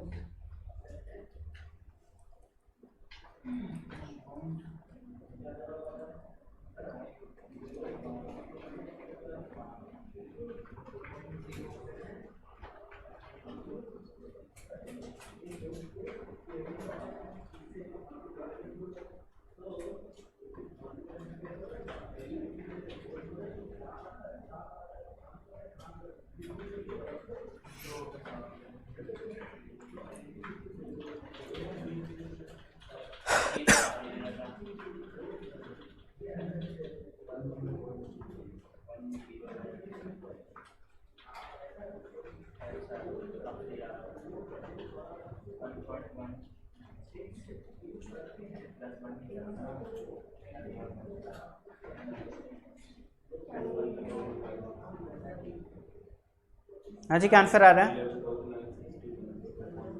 960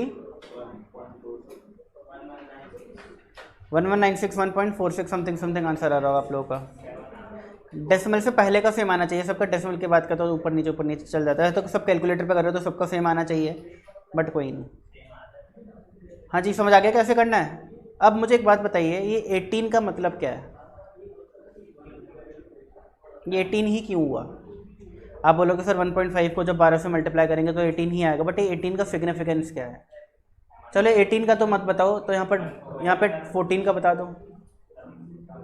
ये 14 का नहीं बताना तो यहाँ पे 20 का बता दो, सबका एक ही सिग्निफिकेंस है।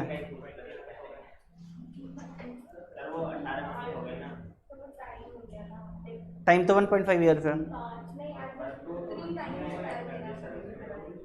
देखो ध्यान समझना मेरी बात को, अगर कंपाउंडिंग हाफ ईयरली होती है, ये 2 साल का क्वेश्चन है, दिख रहा है आप लोगों को? टाइम कितना है? 2 years। क्योंकि कंपाउंडिंग हाफ ईयरली हो रही है तो एम पी कितना होगा? 2। तो मुझे एक बात बताइए, अगर मैं कुछ पैसा इन्वेस्ट करता हूँ तो पहली बार कंपाउंडिंग 6 महीने बाद होगी, फिर ये वाला जो इंटरेस्ट होगा ये प्रिंसिपल में ऐड हो जाएगा, फिर कंपाउंडिंग इस ड्यूरेशन की होगी, और फिर इस ड्यूरेशन की होगी, और फिर इस ड्यूरेशन की होगी। तो पूरे क्वेश्चन के अंदर कितनी बार कंपाउंडिंग हो रही है? 4 बार। तो ये t इंटू एम कितना आएगा? 4। तो कितनी बार कंपाउंडिंग हो रही होती है, ये होती है उस पावर का मतलब कि इस पूरे क्वेश्चन में कितनी बार कंपाउंडिंग होगी। अब अगर 1.5 साल का क्वेश्चन है और हर महीने कंपाउंडिंग होती है तो कितनी बार कंपाउंडिंग हो जाएगी इस क्वेश्चन के अंदर? 18 बार। तो ये 18 का ये मतलब होता है। आगे बात आप लोगों को समझ ठीक है, क्लियर है? ये मैंने क्यों समझाया, क्योंकि कई बार टाइम जो है वो दिया होता है 0.5 ईयर्स, तो अब बच्चे कंफ्यूज होते हैं कि सर अब कैसे करेंगे। अगर 0.5 ईयर्स यानी 6 महीने का क्वेश्चन है और कंपाउंडिंग किस इंटरवल पे हो रही है? मंथली। तो 6 महीने के क्वेश्चन में कितनी बार कंपाउंडिंग हो जाएगी? 6 बार। तो ऊपर पावर में क्या आएगा? 6 आ जाएगा। तो अगर आप इस चीज़ को समझ लो, आपको रटना नहीं पड़ेगा, आपको जो चीज़ें हैं वो रटनी नहीं पड़ेंगी अगर समझ लोगे एक बार तो, ठीक है ना। अगर आप नॉर्मली भी करोगे तब भी आपका 6 ही आएगा। कैसे? देखो, टाइम कितना हो जाएगा? 1/2 ईयर्स, और एम कितना हो जाएगा? 12। तो टी इंटू एम कितना हो जाएगा? 6 हो जाएगा। आगे बात समझ? अभी भी 6 हो रहा है, बट इस चीज़ को रटने की जरूरत नहीं, इस चीज़ को समझो कि ये जो पावर है क्या सिग्निफाई कर रही है। ये सिग्निफाई कर रही है कि आपके क्वेश्चन में कितनी बार कंपाउंडिंग होने वाली है, ठीक है ना। अच्छा, रेट जो है ये 12/12, 1/100, 0.1 क्या सिग्निफाई कर रहा है? 0.01 क्या सिग्निफाई कर रहा है? इसको भी समझो। अगर क्वेश्चन जो है उसका रेट ऑफ इंटरेस्ट 10% है, उसका रेट 10% है, तो मुझे बताइए इफ अगर 1 लाख रुपए मैंने इन्वेस्ट करे हैं और कंपाउंडिंग होती है हाफ ईयरली और रेट ऑफ इंटरेस्ट है 10%, तो इस ड्यूरेशन का इंटरेस्ट कितना आएगा?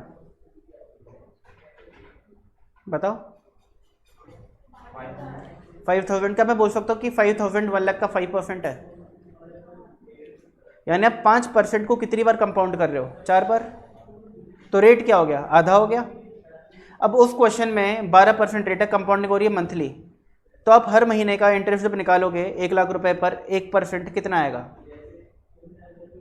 1000 रुपये। अगर आप 1% नहीं निकाल रहे, आप नॉर्मल तरीके से निकालो, 1 लाख का 10%, 1 लाख का 12% निकालो, 12,000, और ये 1 साल का है तो 1 महीने का कितना होगा? 1000। तो इंटरेस्ट कितना है? 1000 रुपये, यानी 1%। और वो कितनी बार कंपाउंड हो रहा है? 18 बार उस क्वेश्चन में, और इस क्वेश्चन में 4 बार। तो रेट 0.01 का ये सिग्निफिकेंस है कि किस रेट पर कितनी बार कंपाउंडिंग होगी। किस रेट पर कंपाउंडिंग होगी वो आ जाता है यहाँ पर, यह आ गया 1% पर कंपाउंडिंग होगी, कितनी बार होगी वो आ जाता है यहाँ पर, 18 बार होगी। ओके जी, आ गई बात समझ आप लोगों को? इसको रटना नहीं है, इसको समझना है। Compound interest on half yearly rest on 10,000, the rate of interest for the first second years being 6% and for the third year being 9% per annum is. आपसे क्वेश्चन पूछ क्या रहा है पहले तो ये बताओ? अमाउंट पूछ रहा है, कंपाउंड इंटरेस्ट पूछ रहा है, क्या निकालने को पूछ रहा है?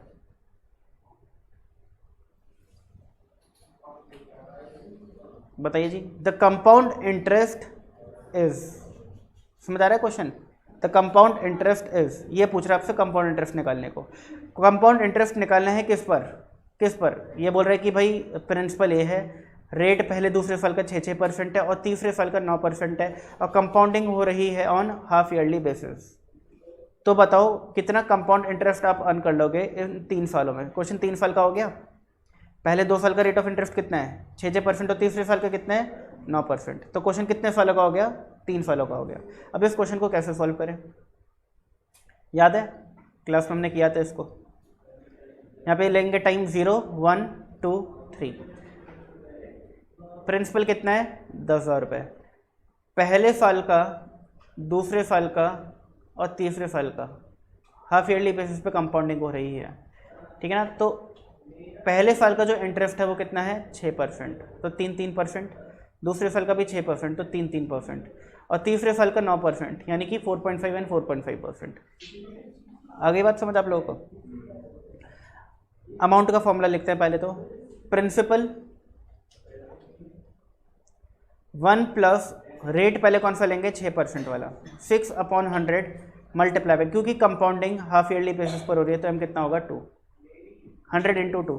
अब ये जो 6% है कितने सालों का रेट है? 2 सालों का, टी इंटू एम। अब ये आंसर जो आएगा ये बताओ किस ईयर का अमाउंट आया है, यानी कि यहाँ पर मुझे कितना पैसा मिल जाएगा? ये आया, बताओ हाँ या ना? अगर मैं इसे सॉल्व करता हूँ तो इस दिन का अमाउंट आ जाएगा। अगर क्वेश्चन में ये वाला 9% वाला पार्ट होता ही नहीं, ये वाला पार्ट होता ही नहीं, और मुझे सिर्फ इधर का अमाउंट निकालना होता तो ऐसे ही तो निकालता मैं। आ रही है बात समझ? हाँ या ना? आ रही है बात समझ? अब सुनो, क्या आप लोगों को पता है कि कंपाउंड इंटरेस्ट के केस में थर्ड ईयर का इंटरेस्ट के लिए प्रिंसिपल क्या होगा, क्या होगा, यही वाला अमाउंट, यही तो प्रिंसिपल बनेगा थर्ड ईयर के इंटरेस्ट कैलकुलेशन के लिए। तो क्या मैं इस पूरी फिगर को प्रिंसिपल बोल सकता हूँ, बोल सकता हूँ प्रिंसिपल है, थर्ड ईयर के लिए प्रिंसिपल है। तो प्रिंसिपल, अब अमाउंट का फॉर्मूला क्या होता है सुनो, principal 1 plus rate upon 100 into M to the power 9% जो रेट है वो कितने सालों के लिए है, 1 साल के लिए, टी इंटू एम। अगर आपको ये प्रिंसिपल गिवन होता और आपको ये वाला अमाउंट निकालना होता, लेट्स से प्रिंसिपल गिवन होता और ये वाला अमाउंट निकालना होता, तो 1 साल का क्वेश्चन होता है। क्या आप इसको प्रिंसिपल और 1 plus R upon 100 into two to the power T into two, यही करते हैं ना, बात समझ आ रही है, यही करते। तो ये चीज़ आप अलग अलग करने की जगह एक ही स्टेप में कर दो, आ गया, एक ही स्टेप में कर दो। अब इसका आंसर जो निकालोगे वो इस क्वेश्चन का आंसर नहीं होगा। क्यों? क्योंकि आप जो आंसर निकालोगे वो अमाउंट होगा। क्वेश्चन क्या पूछ रहा है, कंपाउंड इंटरेस्ट। अब इस अमाउंट में अगर आप 10,000 माइनस कर दोगे तो आपका कंपाउंड इंटरेस्ट आ जाएगा। तो पहले तो मैं क्या कर रहा हूँ, 10,000 को एज इट इज लिख रहा हूँ। 6/2 कितना होता है 3, 3/100 कितना होता है 0.03, तो 1.03 टू द पावर 4। फिर 9/2 कितना होता है 4.5, 4.5/100 कितना होता है 0.045 टू द पावर 2। इसको सॉल्व करो, कितना आ रहा है, कैसे करोगे सुनो, टेक्निक सुनो। 1.03 multiply by is equal to करोगे तो क्या आंसर आ जाएगा इसका। फिर जो आंसर आ रहा है उसमें क्या करो, मल्टीप्लाई बाय 1.045 मल्टीप्लाई बाय 1.045, तो बताओ क्या आंसर आ जाएगा। ये पूरा आपने इस आंसर में क्या मल्टीप्लाई कर दिया, 1.045 1.045 यानी 1.045 का स्क्वायर, ठीक है नहीं। अब जो आंसर आ रहा है इसमें क्या मल्टीप्लाई कर दो 10,000, तो आपको ये पूरा आंसर आ जाएगा। कितना आ रहा है बताइए, 12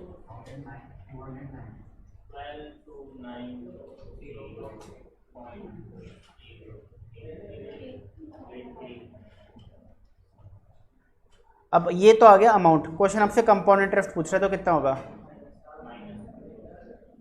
क्या इसको मैं 2291 बोल सकता हूँ राउंड ऑफ करके।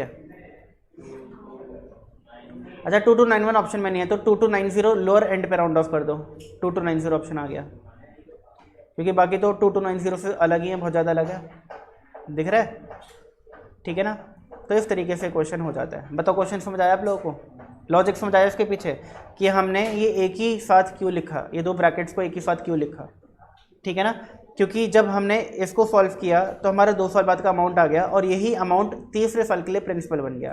फिर principal 1 plus rate upon 100 to the power T आ गया आपका तीसरे साल के एंड का अमाउंट। ओके जी, कोई डाउट्स नहीं है। तो ये वाले क्वेश्चन जब भी आता है जिसमें अलग अलग रेट होता है तो इसी तरीके से होता है। अच्छा अगर इस क्वेश्चन में ऐसा होता कि पहले साल का रेट 6% है, दूसरे साल का रेट 8% है, तीसरे साल का रेट 10% है और कंपाउंडिंग हो रही है क्वार्टरली बेसिस पर और प्रिंसिपल जो है वो 10,000 रुपये है, एम है 4, तो क्या होता, amount is equal to principal 1 plus rate upon 100 into M to the power 1 into M, 1 plus 8 upon 100 into M to the power 1 into M और 1 plus 10 upon 100 into M to the power 1 into M. एक साल के लिए rate था 6%, एक साल के लिए था 8%, एक साल के लिए था 10%, तो पावर क्या है 4 और यहाँ पे अंदर क्या जाएगा 6/4 यानी कि 1.5। तो 1.5 रेट की कंपाउंडिंग कितनी बार हो रही है, 4 बार हो रही है, क्योंकि पहले साल में 4 बार कंपाउंडिंग होगी किस रेट पर, 6% के हिसाब से, ठीक है ना, 6/4 यानी 1.5% के हिसाब से। फिर दूसरे साल कितनी बार कंपाउंडिंग होगी, अगेन 4 बार, किस रेट पर 2% पे, 8/4 2 आ गया। फिर तीसरे साल दोबारा 4 बार कंपाउंडिंग होगी किस रेट पे, 2.5% पर, 10/4, ठीक है ना। और इस तरीके से आपका अमाउंट आ जाएगा। अगर आपसे कंपाउंड इंटरेस्ट पूछा गया तो इस अमाउंट में प्रिंसिपल यानी कि 10,000 रुपये माइनस कर देना, आपका कंपाउंड इंटरेस्ट आ जाएगा। आगे बात समझ कैसे करने हैं questions. Interest on interest is compound interest. जब हमें इंटरेस्ट पर भी इंटरेस्ट मिलने लगे तो वो होता है कंपाउंड इंटरेस्ट। कुछ याद है, ये बहुत इंपॉर्टेंट चीज़ मैंने आप लोगों को सिखाई थी। यहाँ पर मैंने आप लोगों को बोला था कि हम लोग जनरली क्या करते हैं, सेविंग्स के नाम पर एफडी करवा लेते हैं। घर वाले जो है वो बोलते हैं जी एफडी कराओ, ठीक है ना। मेरे घर वाले भी एफडी कराते थे, मैंने तो मना कर दिया उनको, वो एफडी नहीं कराते। एफडी कराना क्या अच्छा फ़ायदे का सौदा होता है, आंसर इज नो। क्यों? अगर आज आपके पास 100 रुपये है और आप एफडी करा देते हो तो एफडी का रेट कितना चल रहा है आज की डेट पे? 5.5%। 5.5% मान लो, 1 साल बाद ये कितना हो जाएगा? इन्फ्लेशन का रेट पता है आपको क्या है? 7-8% के आसपास। अभी तो 14-15% हो गया है ये सिचुएशन की वजह से, यूक्रेन वॉर की वजह से, बट वैसे 7-8%, ठीक है ना, 7% मान के चलते हैं। तो जो चीज़ आज 100 रुपये किलो आती है वो 1 साल बाद कितने रुपए किलो आने वाली है? 107 रुपये किलो। अगर आज आपके पास 100 रुपये है और आपको ये आइटम खरीदना है 1 किलो, क्या आप खरीद सकते हो? हाँ। बट 1 साल बाद क्या आप ये आइटम खरीद पाओगे 1 किलो? बताओ हाँ या ना? नहीं। अब मार्केट जाओगे 105 रुपये 50 पैसे लेकर के और वो आइटम बोलोगे 1 किलो दे दो, वो क्या बोलेगा कि जी अब तो ये 107 का हो गया, और पैसा दो, ठीक है ना। यानी आज आप 1 किलो वो चीज़ खरीद सकते हो जो 1 साल बाद नहीं खरीद सकते। यानी कि आपके पैसे में आपने इन्वेस्टमेंट करके बढ़ोतरी करी है, गिरावट करी है? गिरावट करी है आपने। तो उल्टा 1 साल पहले बहुत अच्छी सिचुएशन में थे, 1 किलो तो खरीद पा रहे थे चावल, आज तो 1 किलो चावल भी नहीं खरीद पा रहे, ठीक है ना। तो एफडी में करना फ़ायदे का सौदा नहीं होता, घाटे का सौदा होता है। एफडी से कुछ फ़ायदा नहीं होता आप लोगों को। फ़ायदा करना है तो कहाँ इन्वेस्ट करो?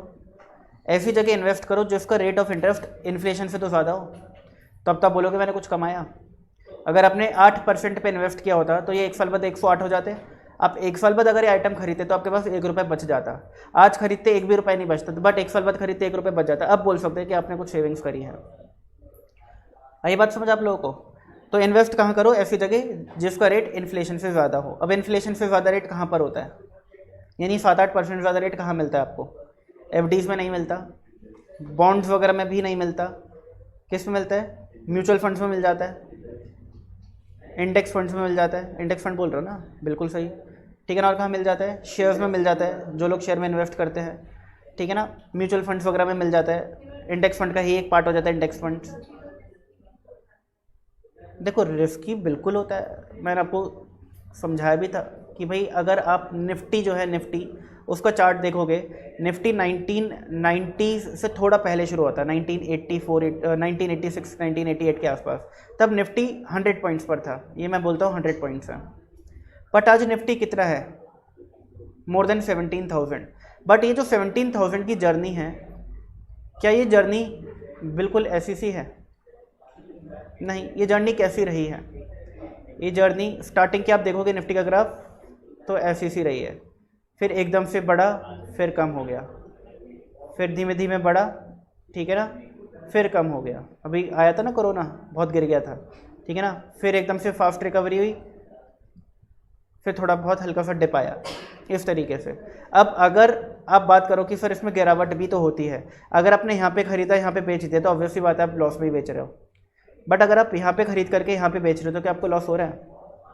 क्या आप यहाँ पे खरीद करके यहाँ पे बेच रहे हो आपको लॉस हो रहा है? क्या आप यहाँ पे खरीद करके यहाँ पे बेच रहे हो आपको लॉस हो रहा है? नहीं। तो अगर आप गिरे हुए मार्केट में बेचोगे तो ऑब्वियसली बात है लॉस होगा। आपको बेचना कब है? जब मार्केट बढ़ा हुआ है, कभी लॉस नहीं होगा, ठीक है ना। ये तो एक ये समझ होनी चाहिए मार्केट के लोगों को। तो अगर मैं देखूँ, अगर किसी बंदे ने 100 रुपये इन्वेस्ट किए होते 1990 में, आज 2022 है, तो आज ये पैसा उसका कितना हो गया होता है? 17,000 रुपये हो गया था। ये इसका मतलब होता है। इंडेक्स नंबर में मैंने आपको समझाया था कि निफ्टी क्या एक इंडेक्स है। इंडेक्स नंबर यही चीज़ होते हैं कि भाई अगर 100 रुपये की कोई चीज़ थी और आज निफ्टी 17,000 है, तो यानी आज वही सेम चीज़ आपकी 17,000 रुपये की हो चुकी है। यानी अपने निफ्टी में अगर 100 रुपये लगाए होते 1990 में, तो आज 2022 में आपके 17,000 रुपये बन गए होते। बात समझ आ रही है आपको ये? अब अगर आप इसका रेट ऑफ इंटरेस्ट निकालोगे, टाइम कितना है? 32 ईयर्स। 32 ईयर्स का टाइम गैप है, 10 साल, 2000 तक हो गया, फिर 2000 से 2022 22 साल हो गया, टोटल 32 ईयर्स का टाइम पीरियड है। अब आप क्या करो, आप बोलो कि भाई amount is 17,000, principal is 100, 1 plus rate हमको पता नहीं, upon 100 to the power time 32। आप इसका जब रेट निकालोगे तो ये अराउंड 17% के आसपास निकल करके आएगा। तो उस रेट को मैंने यहाँ पे लिख लिया है। जब आप इस रेट को निकालोगे तो कितना निकल करके आएगा? अराउंड 17%। यानी कि अगर आप निफ्टी में इन्वेस्ट करते हो तो आप अराउंड 17% पर एनम के हिसाब से कमा लेते हो, ठीक है ना। अब अगर आप आज 1 लाख रुपए इन्वेस्ट करो, आज आप कितने साल के हो? 18। आज 1 लाख रुपए है, आंसर है नहीं सर अभी नहीं है, बट 2 साल में 1 लाख रुपए इकट्ठे कर सकते हो, आंसर इज आराम से। देखो 2 साल में कितने महीने होते हैं? 24 महीने। 1 लाख को 24 से डिवाइड करो, कितना आएगा बताओ? 3,300 कुछ आएगा, 4,000 कुछ आएगा, सॉरी। तो आपको हर महीने कितना सेविंग्स करनी है, इतने की। अब इतनी सेविंग्स पार्ट टाइम जॉब करके भी हो जाती है, घर वालों से कुछ पैसा लो, ब्रेड लेने गए 100 रुपये ले गए, ठीक है ना, ब्रेड आया 40 रुपये का, 60 रुपये इन्वेस्टमेंट के लिए रख लिया अपने पास। ऐसे छोटे बचाओ। अगर आप 2 साल में 1 लाख रुपए बचा लेते हो, यानी हर महीने 4200 बचा पाते हो, 2 साल में 1 लाख रुपए बचा लेते हो, तो आप 20 साल के हो गए और आपके पास 1 लाख रुपए होंगे। अब आप रिटायरमेंट एज क्या मानते हो, 60 ईयर्स। 60 ईयर्स के बाद सर रिटायर हो जाते हैं, ठीक है ना। फिर हमें कुछ काम करने का मन नहीं करता, बुढ़ापा आता है, फिर हमें मन करता है घूमो फिरो, दुनिया घूमो भाई, सिंगापुर जाओ और स्विट्ज़रलैंड जाओ, बट उसके लिए पैसा भी चाहिए। रिटायरमेंट के बाद पैसा भी तो नहीं आता, दिक्कत तो ये भी है, पैसा भी चाहिए। तो हम क्या करते हैं, हम बोलते हैं कि भाई एक काम करते हैं कि ये जो 40 साल आपकी जॉब चलेगी, इसमें तो आप कमाते रहोगे और खर्च करते रहोगे, कुछ सेव करके बचाते भी रहोगे। बट ये जो 1 लाख रुपए हैं, ये अगर आप आज इन्वेस्ट कर देते हो और इसे इन्वेस्ट करके 40 साल के लिए भूल जाते हो, तो बताइए ये जो प्रिंसिपल है 1 लाख रुपए, अगर टाइम 40 साल के लिए इन्वेस्ट किया था 17% per annum rate of interest के हिसाब से, तो बताओ कितना अमाउंट आपका बन जाएगा आफ्टर 40 ईयर्स। तो हम क्या करेंगे बताइए, हम कंपाउंड इंटरेस्ट का अमाउंट वाला फॉर्मूला लगाएंगे और बताएंगे अमाउंट कितना आ रहा है, कितना आ रहा है बताइए, बताइए। 1 लाख रुपए अगर आप इन्वेस्ट करते हो eight 17% per annum for 40 years, तो 1 lakh multiply by 1.17 to the power 40 अगर आपको निकालना है, तो 1.17 multiply by is equal to कितनी बार प्रेस करोगे, 39 टाइम्स, और फिर आंसर को मल्टीप्लाई कर दोगे 1 लाख से, कितना आ रहा है,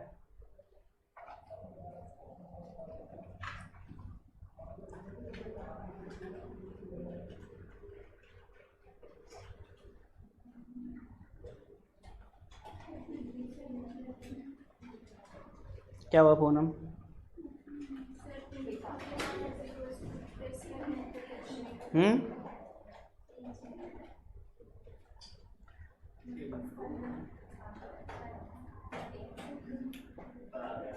कितना आ रहा है,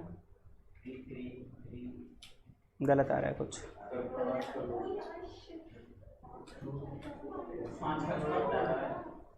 5 करोड़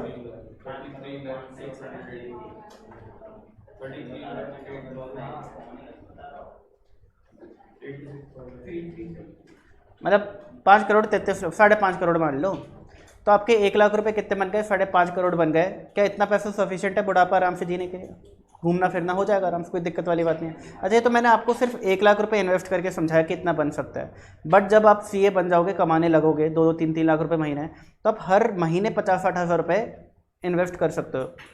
और सोचो फिर वो अमाउंट कितना बनेगा जा करके, ये तो कोई भी फिक्र नहीं। आप 100 करोड़ के ऊपर के मालिक आराम से बन सकते हो till the time of retirement, अगर आप ठीक से इन्वेस्ट करो तो, ठीक है ना। 100 करोड़ के पार आराम से जा सकते हो, बहुत आराम से, ठीक है ना। बट इन्वेस्टमेंट करना ज़रूरी होता है, ठीक है ना। ये चीज़ मैंने आपको समझाया था, जल्दी से जल्दी शुरू करोगे तो ज़्यादा अच्छा है। इसका रीज़न भी समझाता हूँ मैं आप लोगों को। अगर आप यही सेम क्वेश्चन सॉल्व करते और टाइम ले लेते, कितना आपने बोला कि सर अभी तो पैसा नहीं है, जब सीए बन जाएंगे ना उसके बाद ही इन्वेस्टमेंट करेंगे, ठीक है ना, अभी कुछ नहीं कर रहे, तो आप सीए बनते बनते 23 के हो जाओगे अराउंड, ठीक है ना। आपका ये जो टाइम 40 था, ये कितना रह जाएगा अब,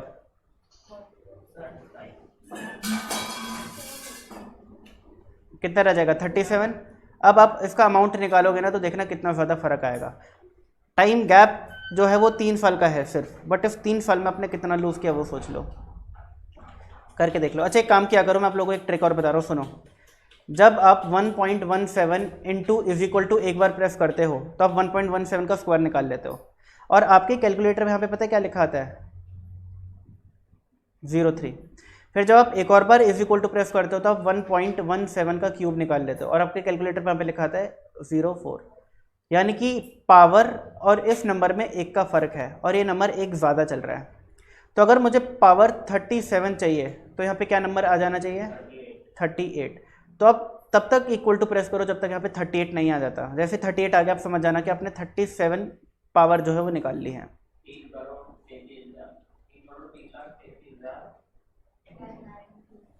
तुम्हारा हर बार 3 में आंसर क्यों आ रहा है भाई, क्या आंसर आ रहा है, 3 करोड़ 33 लाख ठीक है ना। आपने मोटा मोटा 2 करोड़ का नुकसान कर लिया, ठीक है ना। आपने 3 साल लेट इन्वेस्टमेंट करके कितने का नुकसान कर लिया, 2 करोड़ का, ठीक है ना। ये होती है पावर ऑफ कंपाउंडिंग। क्या होती है, पावर ऑफ कंपाउंडिंग, ठीक है ना। तो ये बहुत ज़रूरी है समझना। चलिए आगे बढ़े। Yes, the compound interest on a certain sum for 2 year is 41.6 and the simple interest is 40। Find the sum. Important question है, इस टाइप के क्वेश्चन पूछ ले आते हैं कई बार, बहुत इजी तरीके से हो जाते हैं। बच्चे इक्वेशंस बना के करते हैं, बट इसमें इक्वेशन बनाने की कोई ज़रूरत नहीं है। एक बच्चा सिंपल इंटरेस्ट की इक्वेशन बना देता है, कंपाउंड इंटरेस्ट की, फिर उसको सॉल्व करता है, 3-4 मिनट क्वेश्चन में वेस्ट कर देता है। अब सुनो, टाइम कितना है, 2 साल का।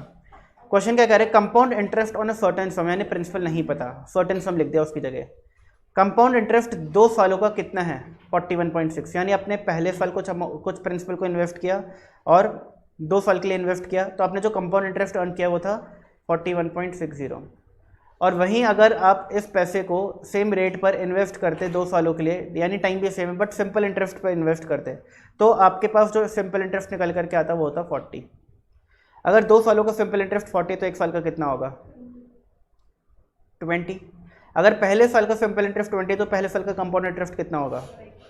अगर पहले साल का कंपाउंड इंटरेस्ट 20 और टोटल 41.6 है तो दूसरे साल का कितना होगा, 21.6। बात समझ आ गई है वाली, हाँ या ना। ठीक है, एकदम लॉजिक लगाया हम लोगों ने, हमने कोई इक्वेशन कोई फॉर्मूले का यूज़ नहीं किया यहाँ पर, हमने सिर्फ अपने बेसिक्स का यूज़ किया। मुझे एक बात बताइए, अगर पहले साल का कंपाउंड इंटरेस्ट 20 है और दूसरे साल का 21.6 है तो क्या आप रेट निकाल सकते हो। वही सेम थिंकिंग रखनी है आपको जो मैंने आपको बताया था। आपने कितना एक्स्ट्रा कमाया दूसरे साल कंपाउंड इंटरेस्ट, 1.6 रुपीज़। इस 1.6 का रीज़न क्या रहा होगा, ये 20 रुपये। ये 20 रुपये भी ऐड होंगे इधर प्रिंसिपल में, तब जाकर के तो ये पिछले साल से ज़्यादा बना है। तो इस 1.6 का जो एक्स्ट्रा कंपाउंड इंटरेस्ट है इसका रीज़न क्या है, ये 20 रुपये। यानी आप क्या बोल सकते हो, आपने 1 रुपये 60 पैसे कमाए 20 रुपये इन्वेस्ट करके, तो रेट ऑफ इंटरेस्ट कितना रहा बताइए।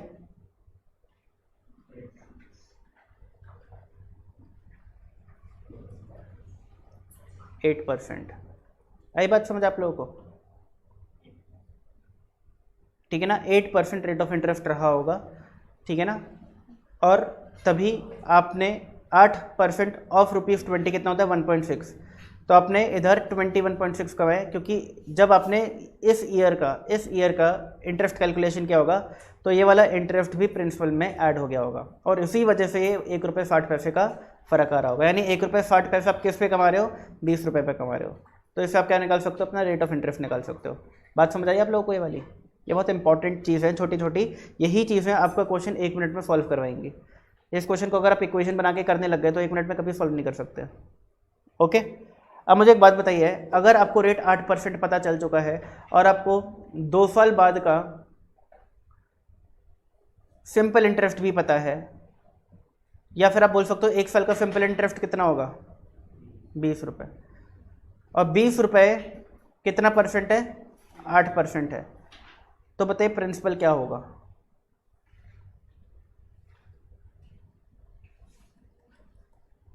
यही होगा, कितना आ रहे हैं, यूनिटरी मेथड लगाया मैंने।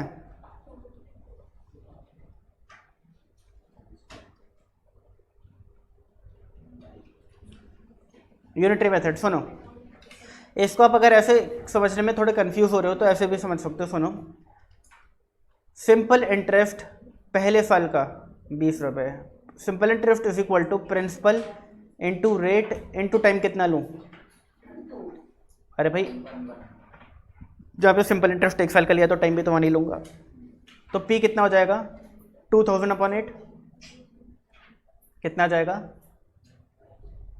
250। ठीक है नहीं। अब मुझे बताओ 2000/8 और 2/8% में कोई फ़र्क है क्या, नहीं। 8% क्या होता है, 8/100, 100 क्या जाएगा, ऊपर चला जाएगा तो ऊपर कितना हो जाएगा, 2000/80 हो जाएगा ये भी। ठीक है ना, आगे बात समझ। दूसरी तरीके से समझ लो, अगर 8% 20 रुपये के बराबर है, तो बताओ 100% किसके बराबर होगा? तो क्या हो जाएगा, x is equal to 100 multiply by 20/8। Same आ जाएगा। ये भी तो वही हो रहा है 100 20/8%, 20/8% बोल सकते हो इसको, वही चीज़ करी थी मैंने। आया समझ? ठीक है ना। तो आपके पास बहुत तरीके हैं। एक बार रेट निकल गया तो प्रिंसिपल निकालने के बहुत तरीके हैं। आप फॉर्मूले से भी निकाल सकते हो PRT/100, आप कंपाउंड इंटरेस्ट वाले फॉर्मूले से भी निकाल सकते थे चाहते तो, बट इतना कॉम्प्लिकेट क्यों करना जब सिंपल इंटरेस्ट आपको गिवन है तो। और आप नॉर्मल यूनिटरी मेथड से भी निकाल सकते थे। There are multiple ways. Question समझ आ गया? आगे बढ़ जाएं। अगला क्वेश्चन देखो। अच्छा, अभी जो क्वेश्चन था इसके अंदर हमें सिंपल इंटरेस्ट और कंपाउंड इंटरेस्ट दो साल का गिवन था और हमें रेट और प्रिंसिपल निकालना था। हमें प्रिंसिपल निकालना था मेनली, तो रेट निकालना पड़ा उसके लिए।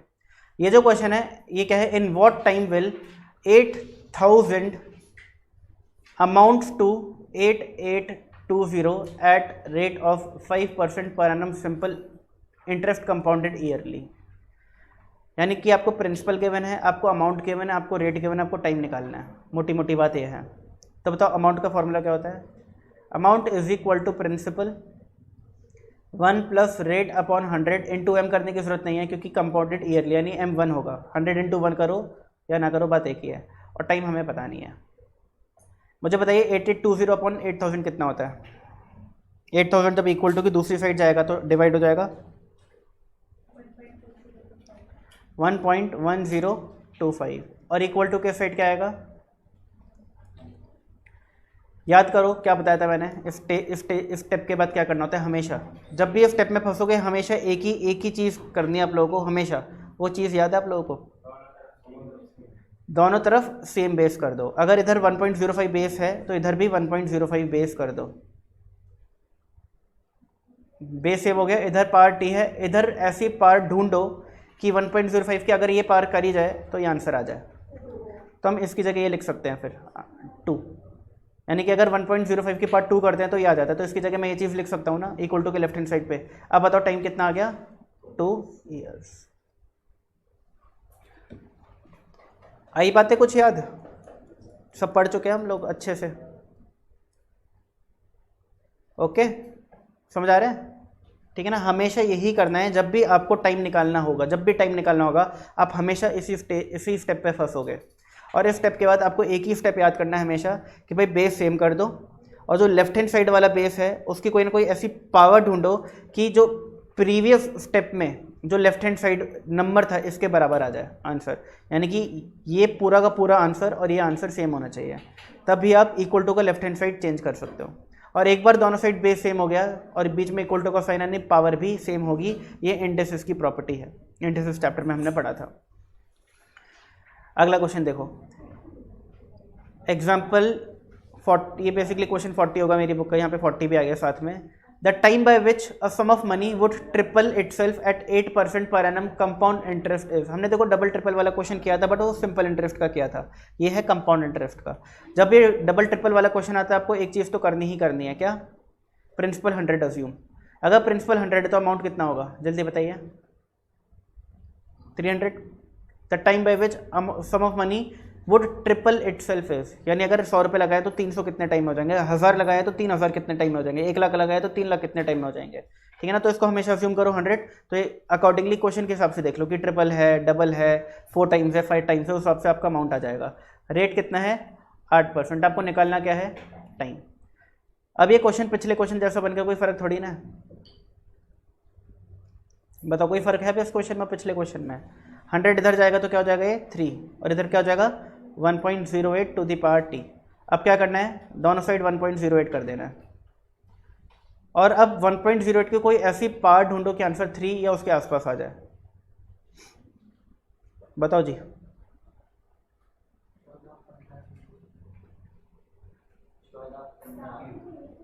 मुझे बताइए पावर 14 और पावर 15 पे क्या क्या आंसर आ रहा है? यानी जब आप 13 times is equal to press कर रहे हो तो क्या आंसर आ रहा है, और 14 times is equal to press कर रहे हो तो क्या आंसर आ रहा है? 13 times is equal to press करो यानी पावर 14 है, और 14 times is equal to press करो तो आंसर 15 है।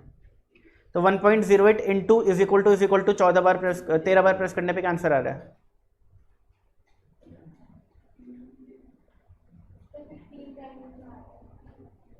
टू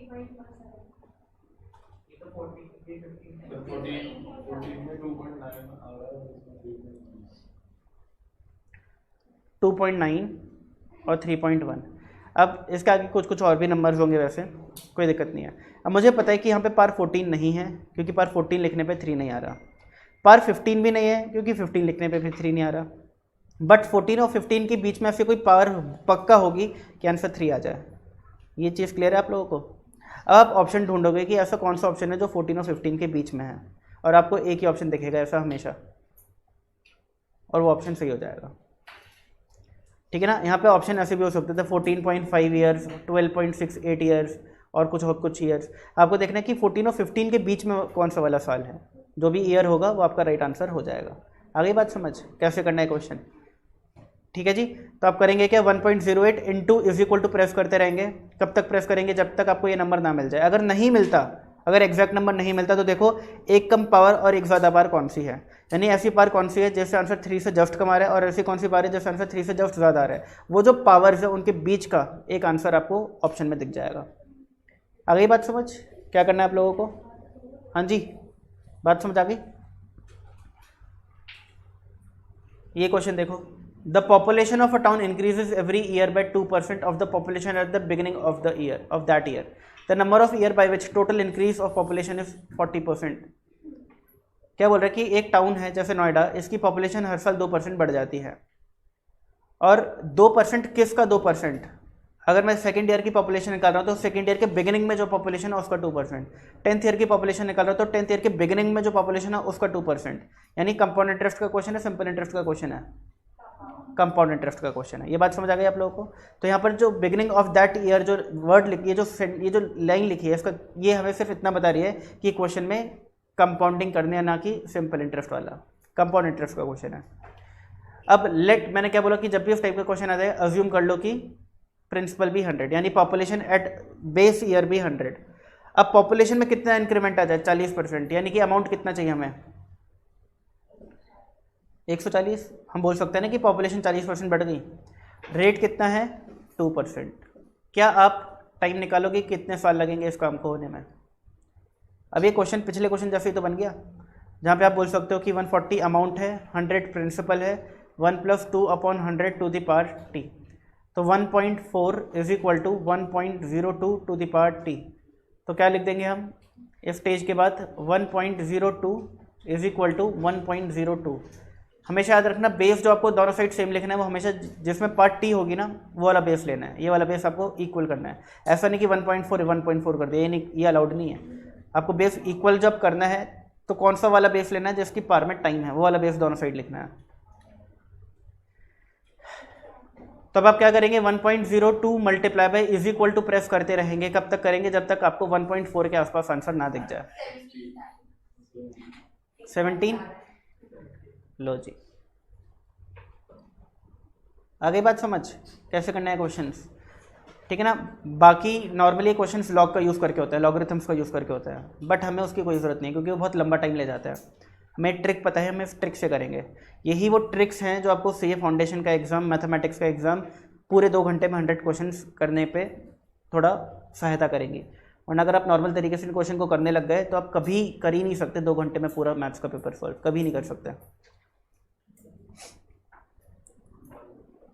अगला क्वेश्चन देखिए, the annual birth rate and death rate पर 1000 आर। अगर 1000 लोग स्टार्टिंग में हैं तो साल के एंड में कितने लोग हो जाएंगे? सुनो, बर्थ रेट कितना है? 39.4। डेथ रेट कितना है? 19.4। यानी कि अगर 1000 लोग हैं तो 1000 पर एक साल में 39.4 लोगों का जन्म हो जाता है, और 1000 पे 19.4 लोगों की डेथ हो जाती है। तो बताओ साल के एंड पे कितने लोग बचते हैं? तो मुझे बताओ रेट ऑफ इंक्रीज कितना है, रेट ऑफ ग्रोथ कितना है? अगर यहाँ पे 1200 लिखा होता तो क्या 200% बोल देते? बताओ जरा, अगर यहाँ पे 1200 लिखा होता तो क्या 200% बोल देते? ये तो 1020 लिखा है ना भाई, 1020, यानी कि 20 लोगों का जन्म हुआ पर 1000, पर 100 नहीं, पर 1000। तो रेट ऑफ ग्रोथ कितनी हुई? 2%, ना कि 20%। ठीक है ना? और यही सेम चीज़ ज़्यादातर बच्चे इस क्वेश्चन में गलत करते हैं, जो अखिल ने बोला। ठीक है ना। आपको 1020 और 1000 का डिफरेंस देखना है, 20 का है ऑन 1000, अगर 20 का डिफरेंस होता ऑन 100 तो 20% ग्रोथ होती। अब आपको क्या निकालना है, टाइम निकालना है, और क्वेश्चन में अज्यूम करना है कि कोई इमिग्रेशन नहीं है, यानी कि ऐसा नहीं हो रहा कि नोएडा में बाहर से लोग आके शिफ्ट हो रहे हैं या नोएडा के लोग बाहर जा रहे हैं, क्योंकि इस चीज़ पर फर्क पड़ जाएगा। ठीक है ना। तो रेट ऑफ इंक्रीज 2% है, इस शहर में ना बाहर से लोग आते हैं ना इस शहर के लोग बाहर जाते हैं, ये आपको अजम्पशन लेना है। अगर नहीं भी लिखा होता ना ये वाली लाइन, तब भी हम ये चीज़ अज्यूम करते हैं, ऑब्वियस सी बात है। मुझे बताइए कैसे करेंगे इस क्वेश्चन को।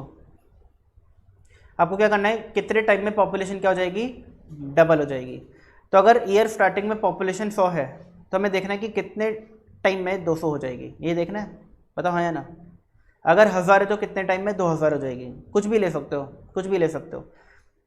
तो अगर मैं ईयर स्टार्टिंग में पॉपुलेशन 100 लूँ तो मैं जानना चाहता हूँ कि 200 कितने टाइम में हो जाएगा, यानी प्रिंसिपल अगर 100 है तो अमाउंट कितना है 200। तो amount is equal to principal 1 plus rate upon 100 to the power time. अगर आप इसे 1000 लेते तो 2000 होता, तो 2000 अपॉन 1000 भी 2 आता। अगर आप इसको x लेते तो ये 2x होता, तो 2x अपॉन x भी 2 आता। यानी आप कुछ भी ले लो आंसर 2 ही आएगा यहाँ पर। 200 अपॉन 100 भी 2 है, 2000 अपॉन 1000 भी 2 होता, 2 लाख अपॉन 1 लाख भी 2 होता, और 2x अपॉन x भी 2 ही होता।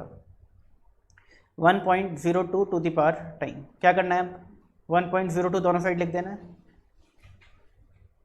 और 1.02 की ऐसे कोई पावर ढूंढनी है कि आंसर 2 आ जाए। हाँ ये तो सिर्फ 1 साल का है कि 1 साल में ऐसा हो जाता है, बट क्वेश्चन बोलते हैं कि कितने टाइम में पॉपुलेशन डबल हो जाएगी। अगर इसी तरीके से चलता रहा तो पॉपुलेशन कितने टाइम में डबल हो जाएगी। तो ये जो चलता रहा वाला सीन है ये सिर्फ रेट ऑफ इंटरेस्ट निकालने के लिए कि भाई रेट ऑफ इंटरेस्ट क्या है। ठीक है ना। बाकी आपका मेन क्वेश्चन तो है कि कितने टाइम में डबल हो जाएगी पॉपुलेशन।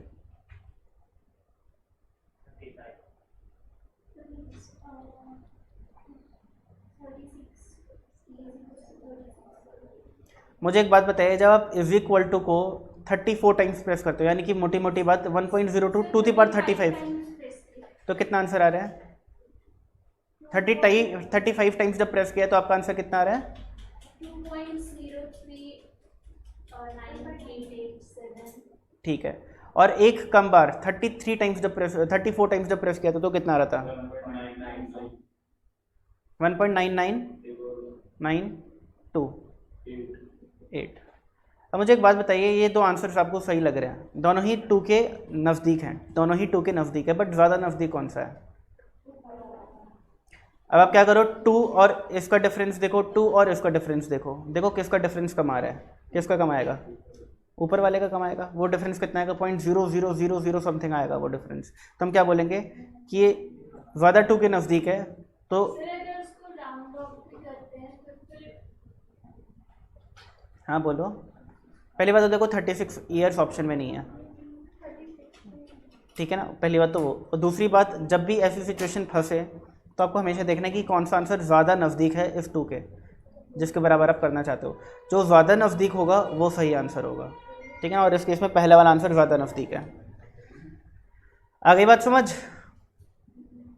ये देखिए the difference between simple interest and compound interest on a certain सम, यानी प्रिंसिपल नहीं पता, टाइम 3 साल, रेट 5%, ठीक है ना। The difference between simple interest and compound interest आपको दिया हुआ है। अब देखो difference between simple interest and compound interest को तो मतलब ये होता है, बट क्या ये लॉजिकली सही होगा। अगर आपके पास कुछ पैसा है और आपने उसे 3 साल के लिए 5% पे इन्वेस्ट कर दिया, उसको अपने सिंपल इंटरेस्ट निकाला और कंपाउंड इंटरेस्ट निकाला, क्या ज़्यादा आएगा कंपाउंड इंटरेस्ट। तो क्या ये हो सकता है, नहीं हो सकता। तो क्वेश्चन में लिखा तो ये है, बट इसका मतलब क्वेश्चन कहना क्या चाह रहा है, क्वेश्चन ये कहना चाह रहा है कि इनका जो डिफरेंस है, यानी कि compound interest minus simple interest जो है वो 76.25 है। बताइए जी कंपाउंड इंटरेस्ट का फॉर्मूला क्या होता है, principal 1 plus rate upon 100 to the power t minus 1, और सिंपल इंटरेस्ट का क्या होता है p r t अपॉन 100, और ये कितना है 1.03 टू द पावर 3 कितना होता है, जल्दी बताओ। 1.05 to the power 3, 1.05 to the power 3 कितना होता है, और उसमें फिर -1, फिर उसमें -1 भी कर दो, पॉइंट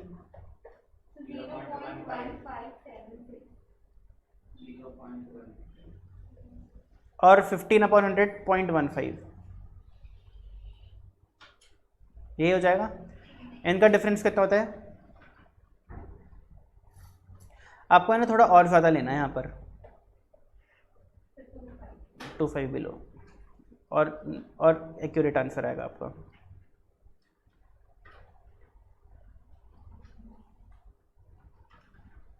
क्या आंसर आएगा फाइनल बता दो मुझे। 76.25 डिवाइड बाई 0.007625 कितना आ रहा है? 10,000।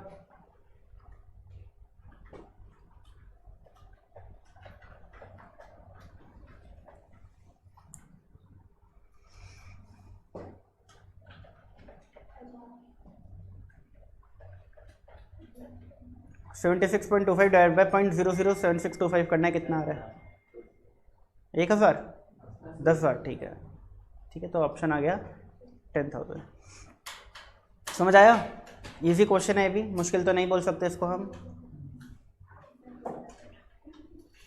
ये क्वेश्चन हम कर चुके हैं इस टाइप का। The compound interest on half yearly rate for 10,000 at the rate of 6% for first 2 years and 9% for 3rd year is. कर लिया था, याद है आपको? 2290 आंसर आया था इसका। अब अगला कॉन्सेप्ट आ जाता है हमारा इफेक्टिव रेट ऑफ इंटरेस्ट का। अरे 3 बज गए।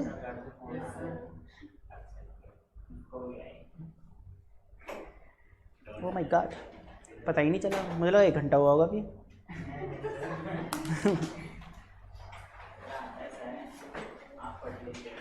अरे रुक जाओ, बट अभी टाइम तो बचा है। 5 मिनट तो बचे हैं 3 बजने में। चलो जाओ, आपका होमवर्क सुन लो। आप लोगों को सिंपल इंटरेस्ट, कंपाउंड इंटरेस्ट के सारे क्वेश्चन करके आने हैं मेरी बुक से प्लस ICAI की बुक से, ठीक है ना? तो अब मेरी बुक ही नहीं है, सबके पास तो है।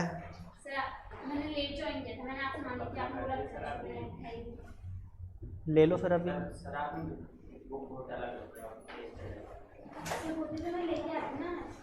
चलो ठीक है, bye bye, take care, okay.